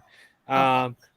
Siguro yung impact of measurement, how does it translate to engagement to students? Yes, So sir. baka yun, do you want to measure if students are engaged? Ano yung magiging measure of engagement ninyo? Ayun, kasi Actually, sir, parang in terms of, opo. go, In go, go. terms of measurement po, we may not have an instrument really to measure, but in terms of what we observe from the students, they are totally engaged with the online activities because aside from Okay, discussions. okay. Sorry, how do you define engage? So for example po, during their online classes, there are activities like they need to answer questions. There are online apps that the teacher will use where the student will upload his or her answer, and the teacher will really see in real time who are the students participating or answering the Yes, question okay. or the I get activity. that, ma'am, but what's your definition of engagement? Sige, I think you need to start. How do you define engagement? Engagement in terms of classroom learning po is that the students are actively participating and responding during the discussion, or let's say when the activities are given, the students are actively involved. Actively involved, meaning asking questions, giving Yes, answers. apa. Okay, I think you need to define that kasi ang concern ko dito, ano ba yung main point ninyo dito? Is it si teacher na ite-train or is it si bata na kailangan ma-engage? Kasi si teacher na ite-train, ano lang siya, parang dugtong lang siya. 'Di ba? Parang enabler lang siya towards the outcome. Outcome is the engagement. Tapos you need to triangulate your data. Hindi pwedeng observation lang na ano nakikita namin. I suggest look for there is a measure of engagement, behavioral, cognitive, and emotional engagement. Hanapin niyo yung may checklist 'yon. So, ang i-observe nyo, hindi si teacher. I-observe nyo ang bata. Kasi kahit pag class point kayo, pag nearpad kayo or whatever, kung hindi naman emotionally engaged yung mga bata, 'di ba parang gano'n. Yun lang yung main Yes, concern sir. ko doon kasi mas kailangan natin tinatanong nga ano yung innovation doon. Kasi meron naman talaga kayong session. Meron naman kayong training, may virtual inset pa nga si DepEd and everything. So how do you prove that is innovation? You have to apply it in the classroom. So yung magiging measure ninyo is how engaged the students are in science. So you now Apa. have to define your definition, define your idea of engagement there. Yun lang naman. I think you need more Apa. to focus kung sino ba talaga yung gusto nyong tulungan. Si Yes, sir. student, si teacher. Pag si teacher, training. Pero yung outcome din ng training, kailangan makita sa mga bata. Apa. Tama po ba? I don't know Noted, what apa. others. Actually, sir, we're seeing two things here. It's both the teachers and the students po talaga. So, yun po. Okay. All right. So mas ano lang, for me my recommendation is mas clearly defined what you Apa. want to check on the problem. Ano ba kasi yung Yes. pinoproblema natin? Si teacher, both teacher ba on both? Si teacher kasi madaling masagot kasi may ILAC session, may LAC session naman kayo. Apa. 'Di ba? So kailangan ninyong i-dig deeper. Ano ba yung nagiging concern ng mga bata? Bakit sila engaged? Internet connection ba? Ayaw nila si teacher? Nag-class point tayo pero wala naman palang internet na malakas. 'Di ba? So Yes. parang ganon. So you need to dig deeper on that. Pero I understand where you're going. Capacity building that leads to engage. So diba better teacher means better students. Pero Yes, sir. look at the other factors also para mas clearly defined. Apa. Ayun. Yun lang sa Noted akin. po, sir. Thank Thank you po. you. Very good Thank you though. very much po. The seed of the innovation is already there. Mas ano lang, focus and define. Yeah. Thank you po. All right. Thank you, ma'am. Okay, congratulations po Ma'am Raquel D. Yumo from Angeles City Science High School with her school head, no, Sir Ariel T. Perez. Nandyan din po ang assistant school principal, si Ma'am Lot de la Cruz. And ang PSDS po ay si Sir Walter Estabillo. Punta po tayo sa next po natin, which is the senior high school. Andyan na po ba siya? Naka-in po. Andyan po, no? Yan, si Ma'am Nelisa M. Masangke. Yan, from Sapang Bato National High School with her principal, no, Ma'am Kasarina David, and assistant principal, Sir Abdon Aguilar. Ang PSDS po ay si Dr. Walter Estabillo. Sige po, take it away. Hello po. Naririnig po ba ako? Naririnig Yes po ba po, ako? ma'am. Loud and clear. Okay, thank you po. Magandang umaga po sa inyong lahat. Ako po si Ma'am Nelisa Masangke from Sapang Bato National High School, Senior High School. Good morning po, Sir Jim. Good morning po sa lahat po ng mga personnel po ng SDO Angeles City, and also to my school head, si Ma'am Kasarina David and si Sir Abdon Aguilar. Bali po yung innovation ko po is personal po sa akin, very personal po, kasi po nararanasan po namin mga teacher, lalo-lalo na po nung unang pasok ko sa DepEd, na masyado po ako na-overwhelm sa kadami-daming kapapilan na dapat isubmit. So, naisip ko po na maging project is yung project kaguro or kailangan agapay ng mga guro sa masusing paggawa ng reports at iba pa. So, this is peer teaching po for SBNHS teachers in preparing reports and other pertinent paperwork. Medyo, pasensya na po kayo, medyo simple lang po yung aking idea. Gusto ko po sana mag-start sa simpleng problema muna. Okay po, so next po. Okay po, yan po ako. Isa po akong teacher 3 ng grade 12, and tinuturuan ko po ngayong subject is UCSP or Understanding Culture, Society, and Politics. Okay, next po. Okay, so sa rationale and context. So, syempre po every year nagwe-welcome po tayo ng mga newly hired teachers. Tapos po, meron din po tayo mga teachers na although naka-in na po, hindi pa rin po gaanong gamay po yung mga ginagawa nating mga kapapilan po sa DepEd. So, sa totoo lang po, nagkakaroon, dahil nga po, kaya po nasabi ko na personal po sa akin to, kasi po naranasan ko po na ma-culture shock sa nung unang pasok ko po. At syempre po, kada taon po may mga nakikita po ako mga teachers na sumasainsing na po sa mga dami ng mga ginagawang mga paperwork sa DepEd.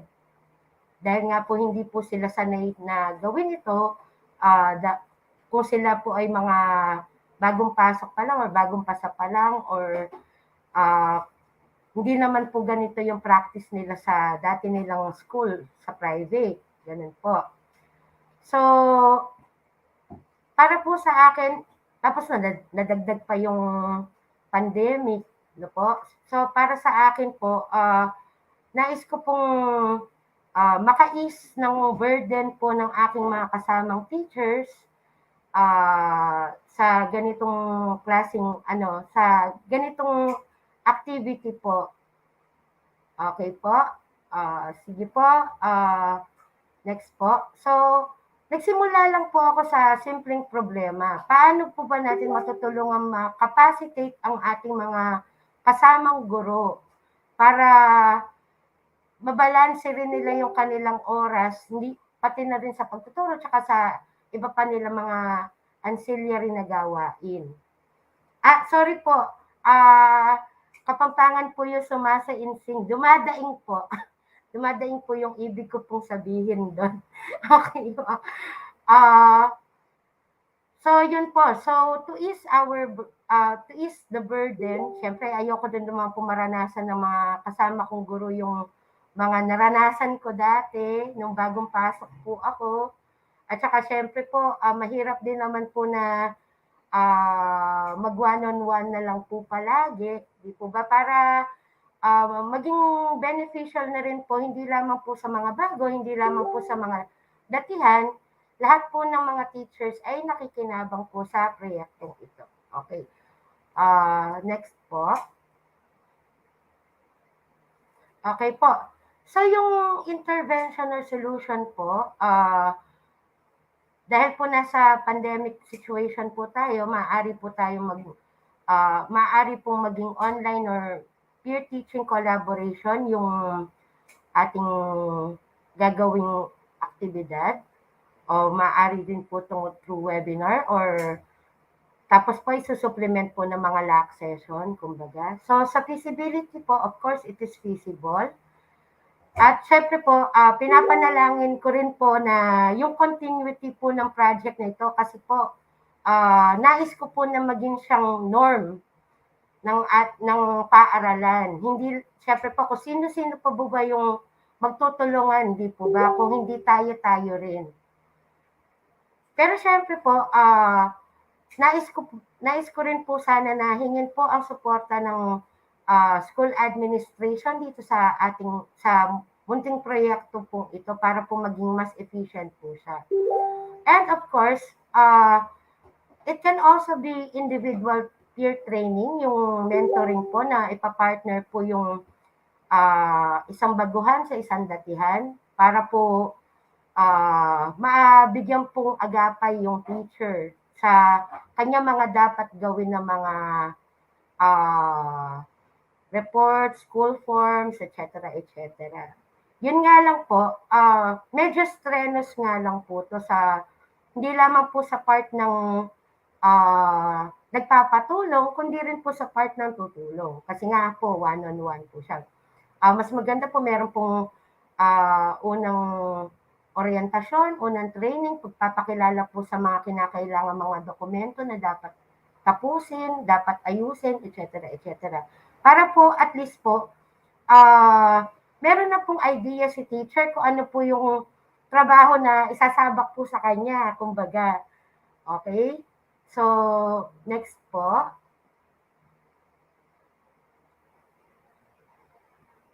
Next po. Okay po. So, yan po yung maikling description po ng proyekto. Ito po, hindi lamang, actually medyo mali po to, hindi lang po siya webinar. Ang gusto ko po sana dito yung parang may webinar po siyang isahan, pero meron po siyang supplementation po through LAC sessions and also one-on-one peer teaching din po. Diba? At least po, dahil po kilala na po ni teacher kung ano po yung mga dapat niyang gawin, hindi na po siya ganun ma-overwhelm po sa pagkarami-rami po na gawain na dapat nating gawin. Okay po. So, next po.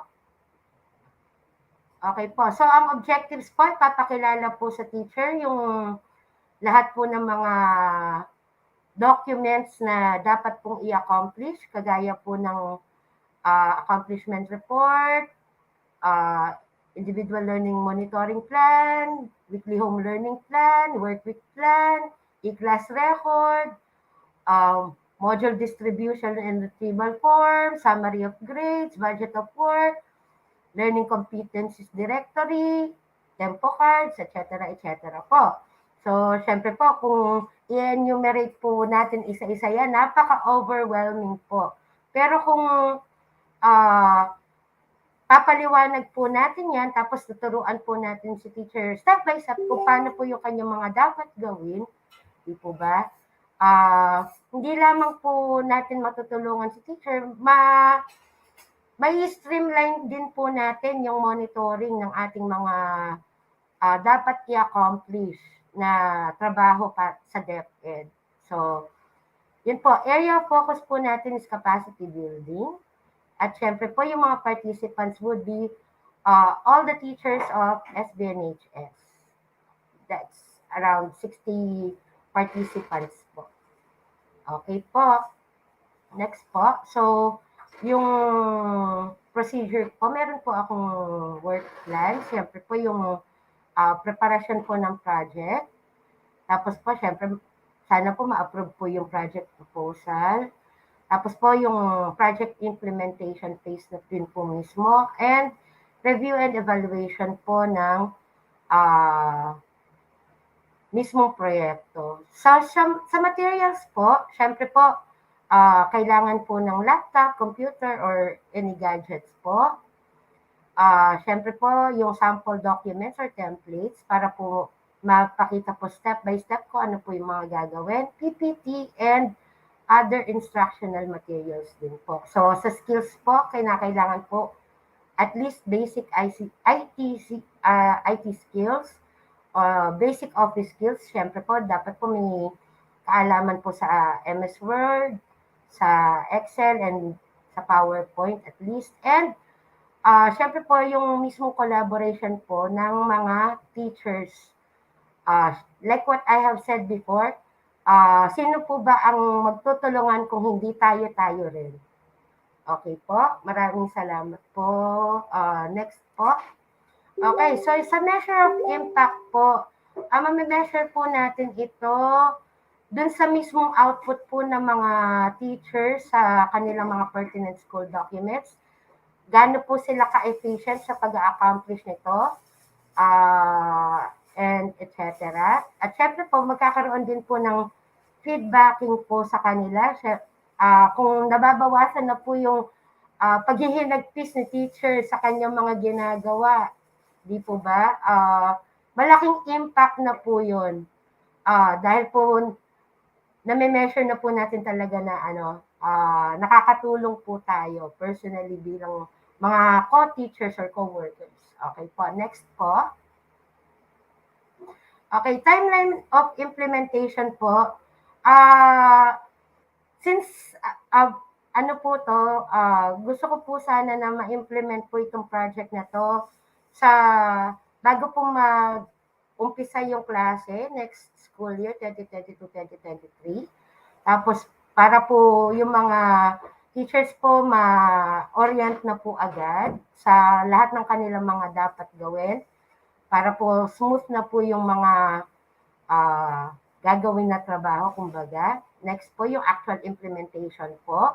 And step 3 po, assessment din po. Siyempre, importante po na magkaroon po ng feedback kung may impact po ba ang ating proyekto sa kalagayan ng mga guro, kung naibsan po ba yung kanilang pasensya na po, kinakabahan po ako. naibsan po yung kanilang mga hinagpi sa paggawa po ng kanilang mga trabaho, etc. etc. Okay po. Next po. Next po. Okay po, plan for scalability and sustainability. Like what I have said earlier, I'm hoping that this innovation will become a norm and practice and will be part of the current school culture. And syempre po sa usapin ng scalability, sana rin po maging ma-influence po ng proyektong ito, hindi lamang po yung aming eskwelahan, kundi po yung iba pong mga eskwelahan as usual, as you know po. And sana po masustain po namin ang proyektong ito na sa matagal na panahon. Yun lamang po. Maraming salamat po, Sir Jim, sa pagkakataon na mag-present po ng aking munting naisip na proyekto. Sana po nakatulong po ito. Kumbaga. Maraming salamat po. Salamat po, ma'am. I love this because there's a spirit, there's a heart for other teachers. My question lang po is, alam ko po kasi I've joined. There's a teacher induction program for DepEd. Yes po, sir, pero hindi po na-orient po ng maayos. Kumbaga, How is this? kulang po yun. Ma'am, how is this different so that you're not replicating what is expected? Okay po. Sa teacher induction program po kasi, ino-orient lang po yung teacher sa mga dapat niyang gawin. Pero dito po kasi, step by step po na ituturo na ituturo po sa teacher kung ano po yung dapat niyang gawin. Kumbaga, hindi lang po siya na-mention. We are Ah, going per. Opo. sige ma'am. I understand, but I was in communication with one of our leaders here. Dapat actually tinuturo step by step. Yun na yung concern ko. Baka there's something with the implementation kasi the expectation kasi is na ituro. It's just that baka there's something there. I don't know how we would reconcile this, but I want to see this in the perspective of sige, after ng orientation, babalik na tayo sa school. So for me, this is something like a mentoring program. Opo. Mentoring of teachers. Not because sana for me sana kasi number one, we're looking at the problem. So the concern of the problem might be addressed na hindi siya fully implemented. I don't know ha. So you can check me. If it's not really implemented well, hanapin natin kung sino dapat yung mag-implement ng maayos. Kasi standardized to dapat, 'di ba? Gawain. From there, papasok na tayo. Mentoring program. Sana follow up siya. More sustained. Kasi usually ang induction program binibigay once. After ng session, bahala na sa implementation. Yun nga Right? po. Or ano na, paano na i-apply. So parang for me, the perspective could be like that. It's a follow-up. Kasi if the concern is that implementation of the ATIP program can be still improved, hanapin natin sino ba dapat yung maayos mag-implement niyan. Para pagdating sa project mo, ma'am, more sustained mentoring. Yun yung perspective ko. I don't know if that's the case, but that I love your program kasi may puso, may malasakit talaga siya Thank for you the po, Sir teachers. Jim. Yun. Ayun. So I think one of the result of our exercises is that we get to know, tinitingnan din natin yung sistema kung saan kasi minsan may mga innovation tayo na baka hindi siya ganon ka-appropriate kasi meron pang dapat ayusin before that. May Does that make prerequisites, sense? sir, minsan. Opo. Yes. Kasi yung kay ma'am maganda mentoring. It's just that baka before that may kailangang ayusin lang sa Ayusin. process. Yes. Yung Pero that was very good implementation. po, ma'am. Thank you. Thank you po. Thank you. All right. Congratulations po, Ma'am Nelisa M. Masangke from Sapang Bato National High School with her school head, Ma'am Kasarina David, and Assistant School Principal Sir Abdon Aguilar with the powerful PSDS, Dr. Walter Estavillo. Congratulations po, no? Yan, nag-comment po si Ma'am ASDS na bigyan ng certificate. Yan, ang mga nag-present na teachers. So, certificate as presenters. Yan. Parang bigyan ng jacket, no? Bigyan ng certificate yan. Yan ang sabi ni Ma'am Dines. Yan.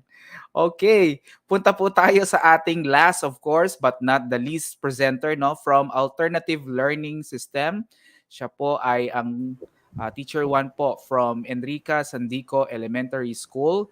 Ang school head po niya ay si Ma'am Marilyn Dingal at ang PSDS po ay si Sir Cesar Hernandez. Let's welcome Sir Trident Remolyo. Good morning po. Good morning. Ayan po. So ako po si Facebook user. Okay. Anyway po, ang project po na or innovation po that I would present is what I called ELF or easier linear form. Sorry for the acronym. It's still a prototype po. No? Sige sir, next slide po. Ayun po. So ako po si Facebook user po na laging tatanong po kay sir. I really appreciate po yung topic ni sir. Thank you very much po for this opportunity. Ito po yung totoo kong background. Ako po ay ALS Mobile Teacher po na may 5 learning centers sa Angeles City po. Ayan po. Sige sir, next slide po. So, ang rationale po, yung po kasing, I'll give you a quick background na lang po. Sa ALS po kasi, meron po kaming mga 75 learners, each teachers. No? And then, meron po kami tinatawag na presentation portfolio assessment and revalida, wherein we have to prepare all those the forms and certificates at a very short time period lang. Based on experience, lagi po siyang mabilisan. Okay? And so, na-appreciate ko po yung topic ni sir na yung may pain and gain. Kasi yung pain po ng mga teachers is talagang we have to fast track on how to accomplish these forms and yung gain naman po namin is we can have a lot more time to do other things po, especially po for our family. And isama ko na rin po yung pain po ng mga ALS learners po namin kasi po dahil nga po hindi kami nakakasabay dun sa graduation sa formal setup, ang nangyayari po is nahuhuli po sila sa graduation, especially po sa senior high school. So nagiging temporary enrolled po sila, and then kapag nagka-problem po yung kanilang papers is there's a possibility na hindi sila ma-permanent enrolled. So I am trying to hit two problems po at the same time with this innovation, which is on the next slide, sir.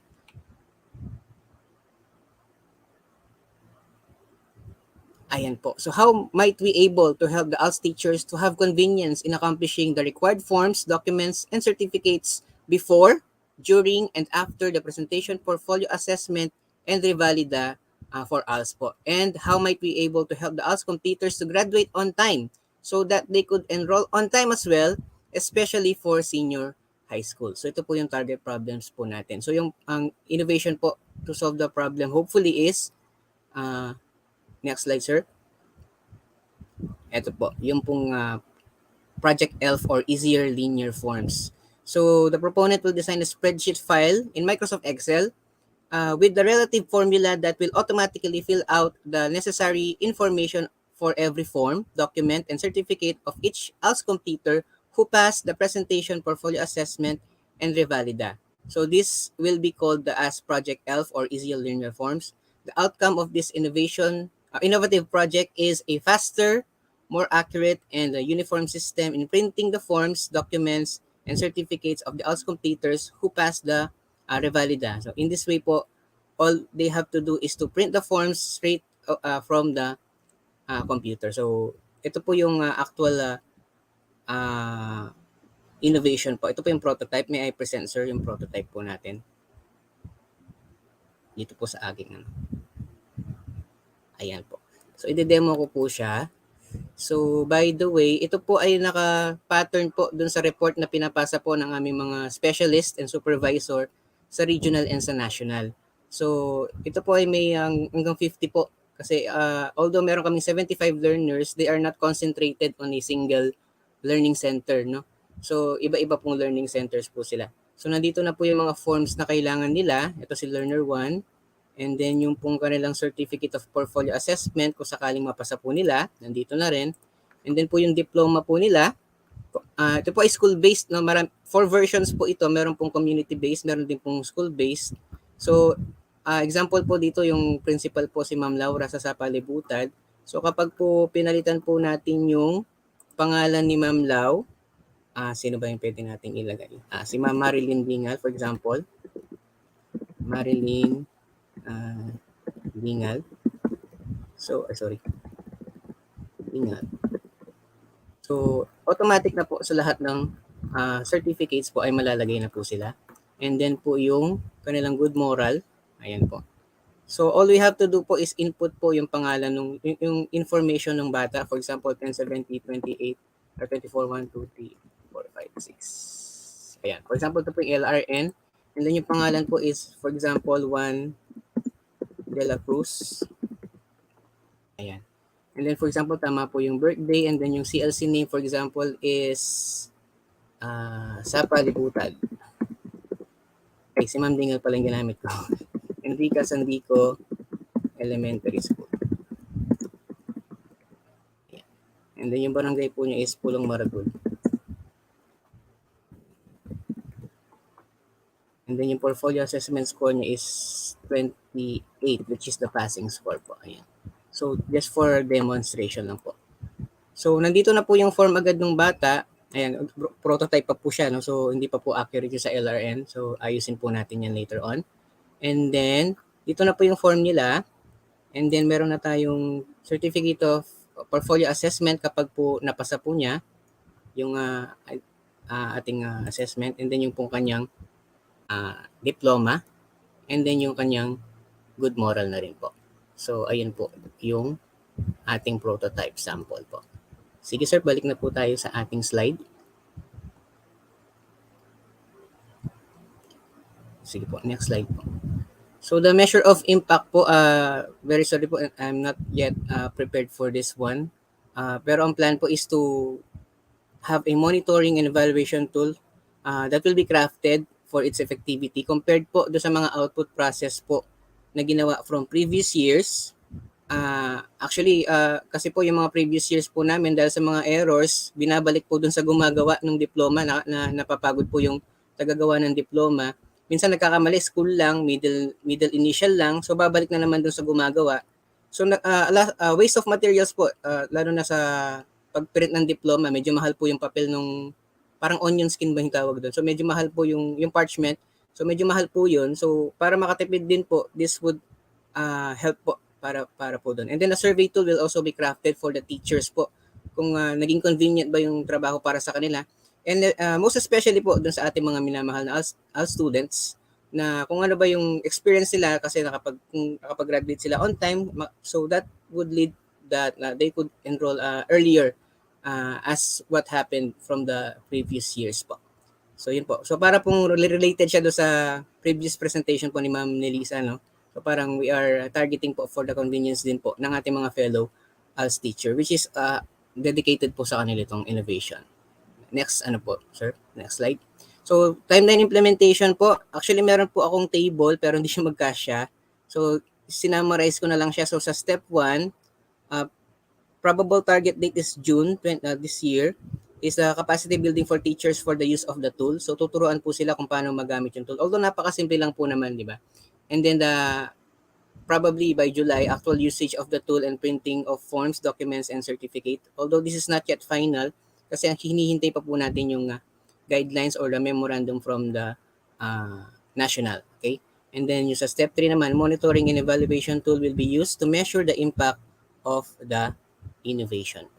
And then next slide, sir. Ayan. So, wala po akong nilagay. Pinalitan ko lang po ng year. So, 2022, 2023, 2024, and 2025, and so on. So, ang plan po for scalability and sustainability is to regularly update kasi there's a possibility na magbabago yung mga forms. So, we will be updating the said innovation para magamit pa rin siya every year as much as possible po. Next slide, sir. So, yun po. Yun po yung ating innovation po na pinapropose po, which is ELF. Thank you very much po, sir.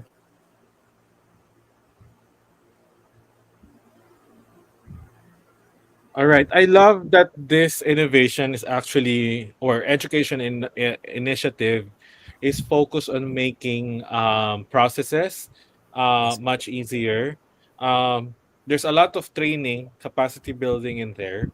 And I hope you are able to handle that, especially. But I love this is for all. You can actually make use of this outside, even outside us. So baka you can also help other teachers. Di ba yung pagbibigay ng mga certificate ng mga training, evaluation ng mga training teachers, you can actually look at that in a way of sustainability, making it, sharing it outside. So think of the skills. Rather than focusing on the mga output, think of the skills which you can transfer to other processes also. This is very good. I have just one comment, di ba, for all of this. These are very good.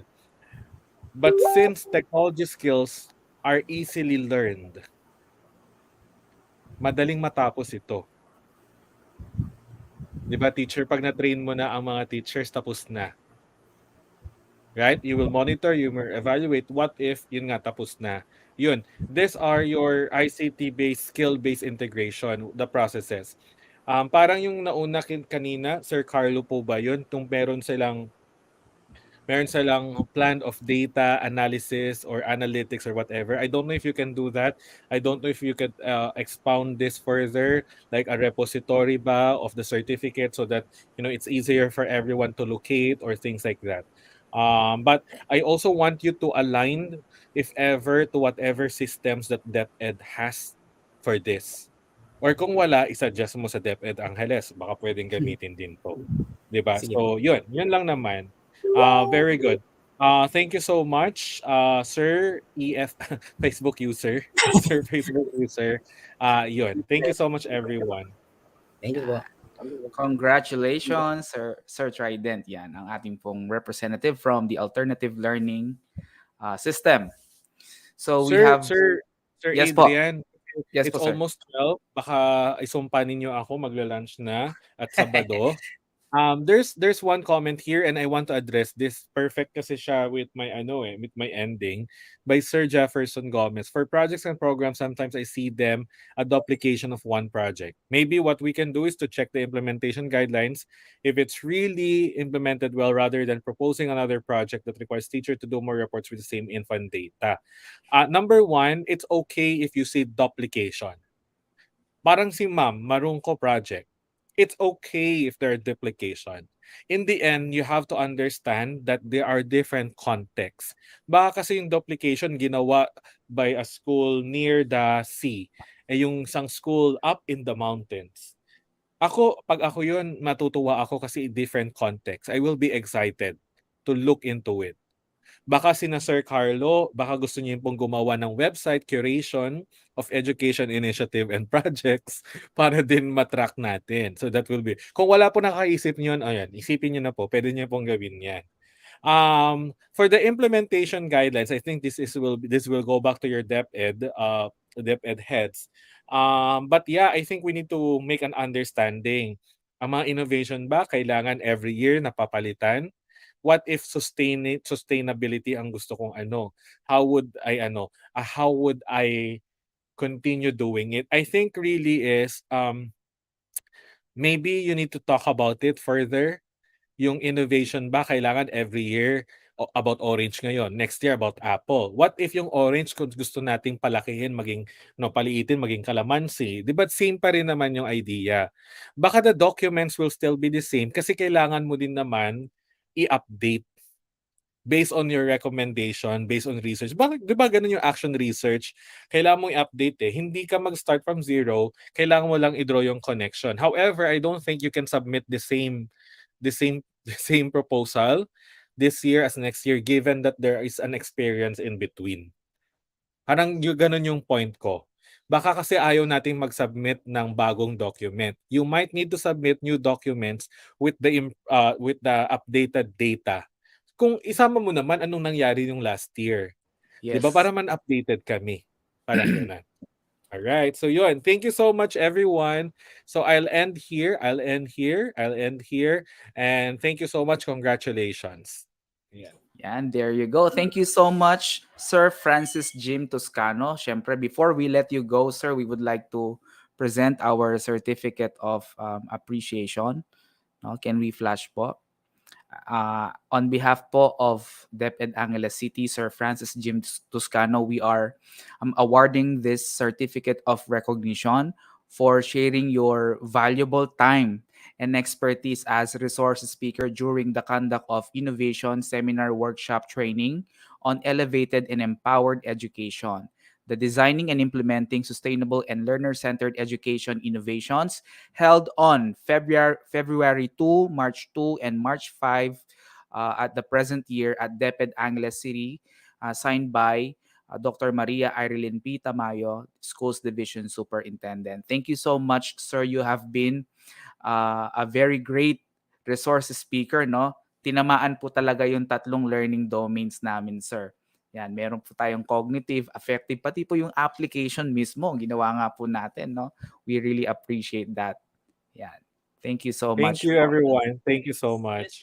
It's been an honor. So I'll see you more. I think I'll see you more. Yes, dapat hindi po ito last. Sinabi na nga po ni Ma'am kanina. May sinasabi po si Ma'am Dines, pasok po natin. Si Ma'am Dines. Sir Jim, throughout our journey po, in really establishing a culture of innovation here in the Division of Angeles City, sir. Huwag niyo po kami iwanan. Salamat po. Yan, thank you so much. Yan.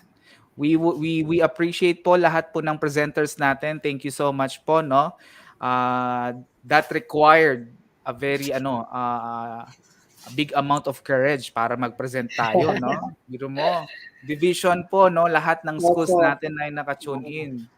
No? Napakagaling po. Thank you so much po sa courage na pinakita po ninyo. Thank you so much. And syempre, bigyan ng certificate yan, no, ma'am? Bigyan ng certificate yan. Bibigyan ng certificate yan. Certificate po as presenter. Yan. And then reminder po, no, yung attendance po natin, ang mga outputs na pinagawa po sa atin during the webinar. Huwag niyo pong kakalimutan na i-upload, no, para makuha po natin ang Certificate of Participation and Completion. Yan. Thank you so much. So ano ang in-expect po natin, ma'am? Meron po ba kayong ibang gustong i-update after this? Ano na po ang gagawin natin? Opo, yun po kanila po yun po yung mga accomplishment reports po, no, para po sa kanila pong mga, sa kanilang mga, para sa service credit po, no, na makukuha nila this day po, no, yung half day po na to, no, para mabigay po natin. Tsaka po yung si Ma'am Lay po, Ma'am Lay, no, yung kanilang para certificate of completion din po, no, yung kanilang mga outputs, pakipass po, no, and pakitulong po, dear PSCSS, in collecting them. Yun lang po, and the next part then po would be the launching of the innovation po, no, most outstanding innovation criteria.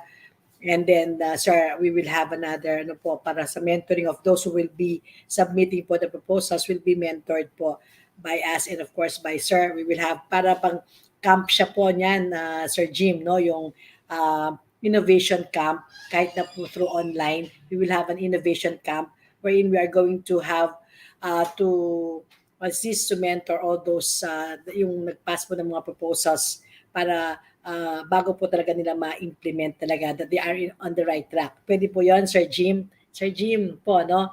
Yan, so I think that would be good in some other, actually this is 5-day, kasama na yon. I usually come back after 2 weeks, 3 weeks. Opo. So, para dun po ma-settle muna yung nasa utak nila. So, we will just after launching the criteria po, the memorandum on the outstanding innovation, search for outstanding innovation, then we will give them an ample time, sir, say 1 month po, no, to come up, 3 to 4 weeks to come up with their innovation proposals, and then we will have our innovation camp, yan, wherein they are going to present to us po, no, their innovation proposals, tapos kung viable nga po yun, sir, or mabigyan natin, tapos bago po yung implementation, tapos yun na po yung sunod-sunod na po yun, mga 3 or 4 months. Kaya nga po kanina yung mga video sana magawa na kaagad po, no, yan, para po in time po ng August po ay meron po tayong matatapos na kahit mangilan-ngilan ng po innovations coming from the school heads, from the teachers, from the governance po, no, and from pwede rin po from the whole school, no, represented lang po ng principal. Yan, so thank you po, thank you so much po. Thank you, Dr. I. Yan, nandyan po si Dr. I. Thank you po, Sir Jim. We really, as pang start po, we really learned a lot. At least po, nasa isang isip lang po kami ngayon kung ano po talaga yung innovations, interventions, inventions. Yan, so thank you so much po. Ma'am I, thank you so much po. Thank you, DIC. Thank you, teachers, school heads. Thank you, Sir Adrian. Galing-galing ng moderator namin. Thank you po, Ma'am Lay. Yan. Thank you po. Alright. Thank you so much po. At ipinasok po natin si Ma'am Lay. Hindi ko po alam ano ang part niya. Go ahead po, Ma'am Lay. Ayan. So ano lang po, pasasalamat po sa ating mga sa ating mga audience po ngayon. So it was indeed a fruitful Saturday for all of us. Thank you for tuning in our conference on innovation despite our laundry day and family time. But rest assured that what we are doing in the division, mga madam and sir, will benefit our teachers, our learners, improving our systems and workflows, and design better communication plans for full accessibility to our stakeholders and clienteles. Of course, leaders behind the possibility in the conduct of this research in this innovation conference. The chair, of course, Dr. Dines, Dr. Irene P. Tamayo, our SDS, the chiefs from ESCOD and CID po, Doc Mandy and Doc Edgar, DIC team, tapos TWG, maraming salamat din po. The TWG team backstage po with Mr. Noel Reganit, our stage director, Sir Adrian P. Tamayo, our very fluent and versatile moderator, Ma'am Arcel, Ma'am V, Ma'am Beth, Sir Glenn, Ma'am Ida Mercado from Creative Team. So of course, to the person who ignited and enlightened us on the concept and context of innovation in education, our deep gratitude to Mr. Jim Tuscano, very accommodating, straightforward, and really knows the context and scenario in public school setting. Of course, most of all to the recipients of all the efforts of this division. The initial launch of Innovation Conference is for you, our dear teachers, teaching and non-teaching personnel, school heads, and to the division personnel. So we hope all our queries and clouds in mind were answered clearly and clarified po right before our speaker and the lead of this activity. And currently, we are in the proving stage of our research endeavors while we are in the birthing stage of innovation to really address our priority improvement areas and school concerns for better transformation of schools and the people who are in the lead as we support the DepEd's mission para sa bata at para sa bayan. So in behalf of the DIC and the rest of the SDO, we thank you for the time spent and shared to us po in making this activity, the initial launch of innovation, a success. Maraming salamat po.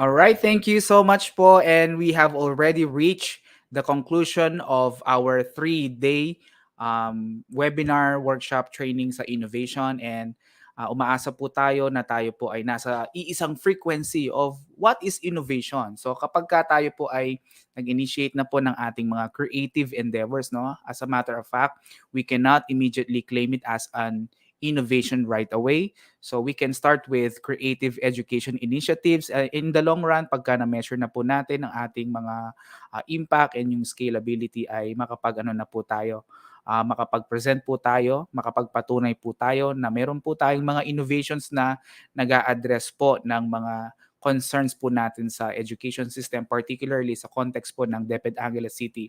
Huwag lang po natin kalimutan that the innovation that we are doing is always actually grounded on helping our learners. Sila po ang sentro ng lahat po ng mga efforts na ginagawa po natin. Kaakibat din po ang welfare ng lahat po ng personnel ng education system. So with that, thank you so much po. No? Thank you so much.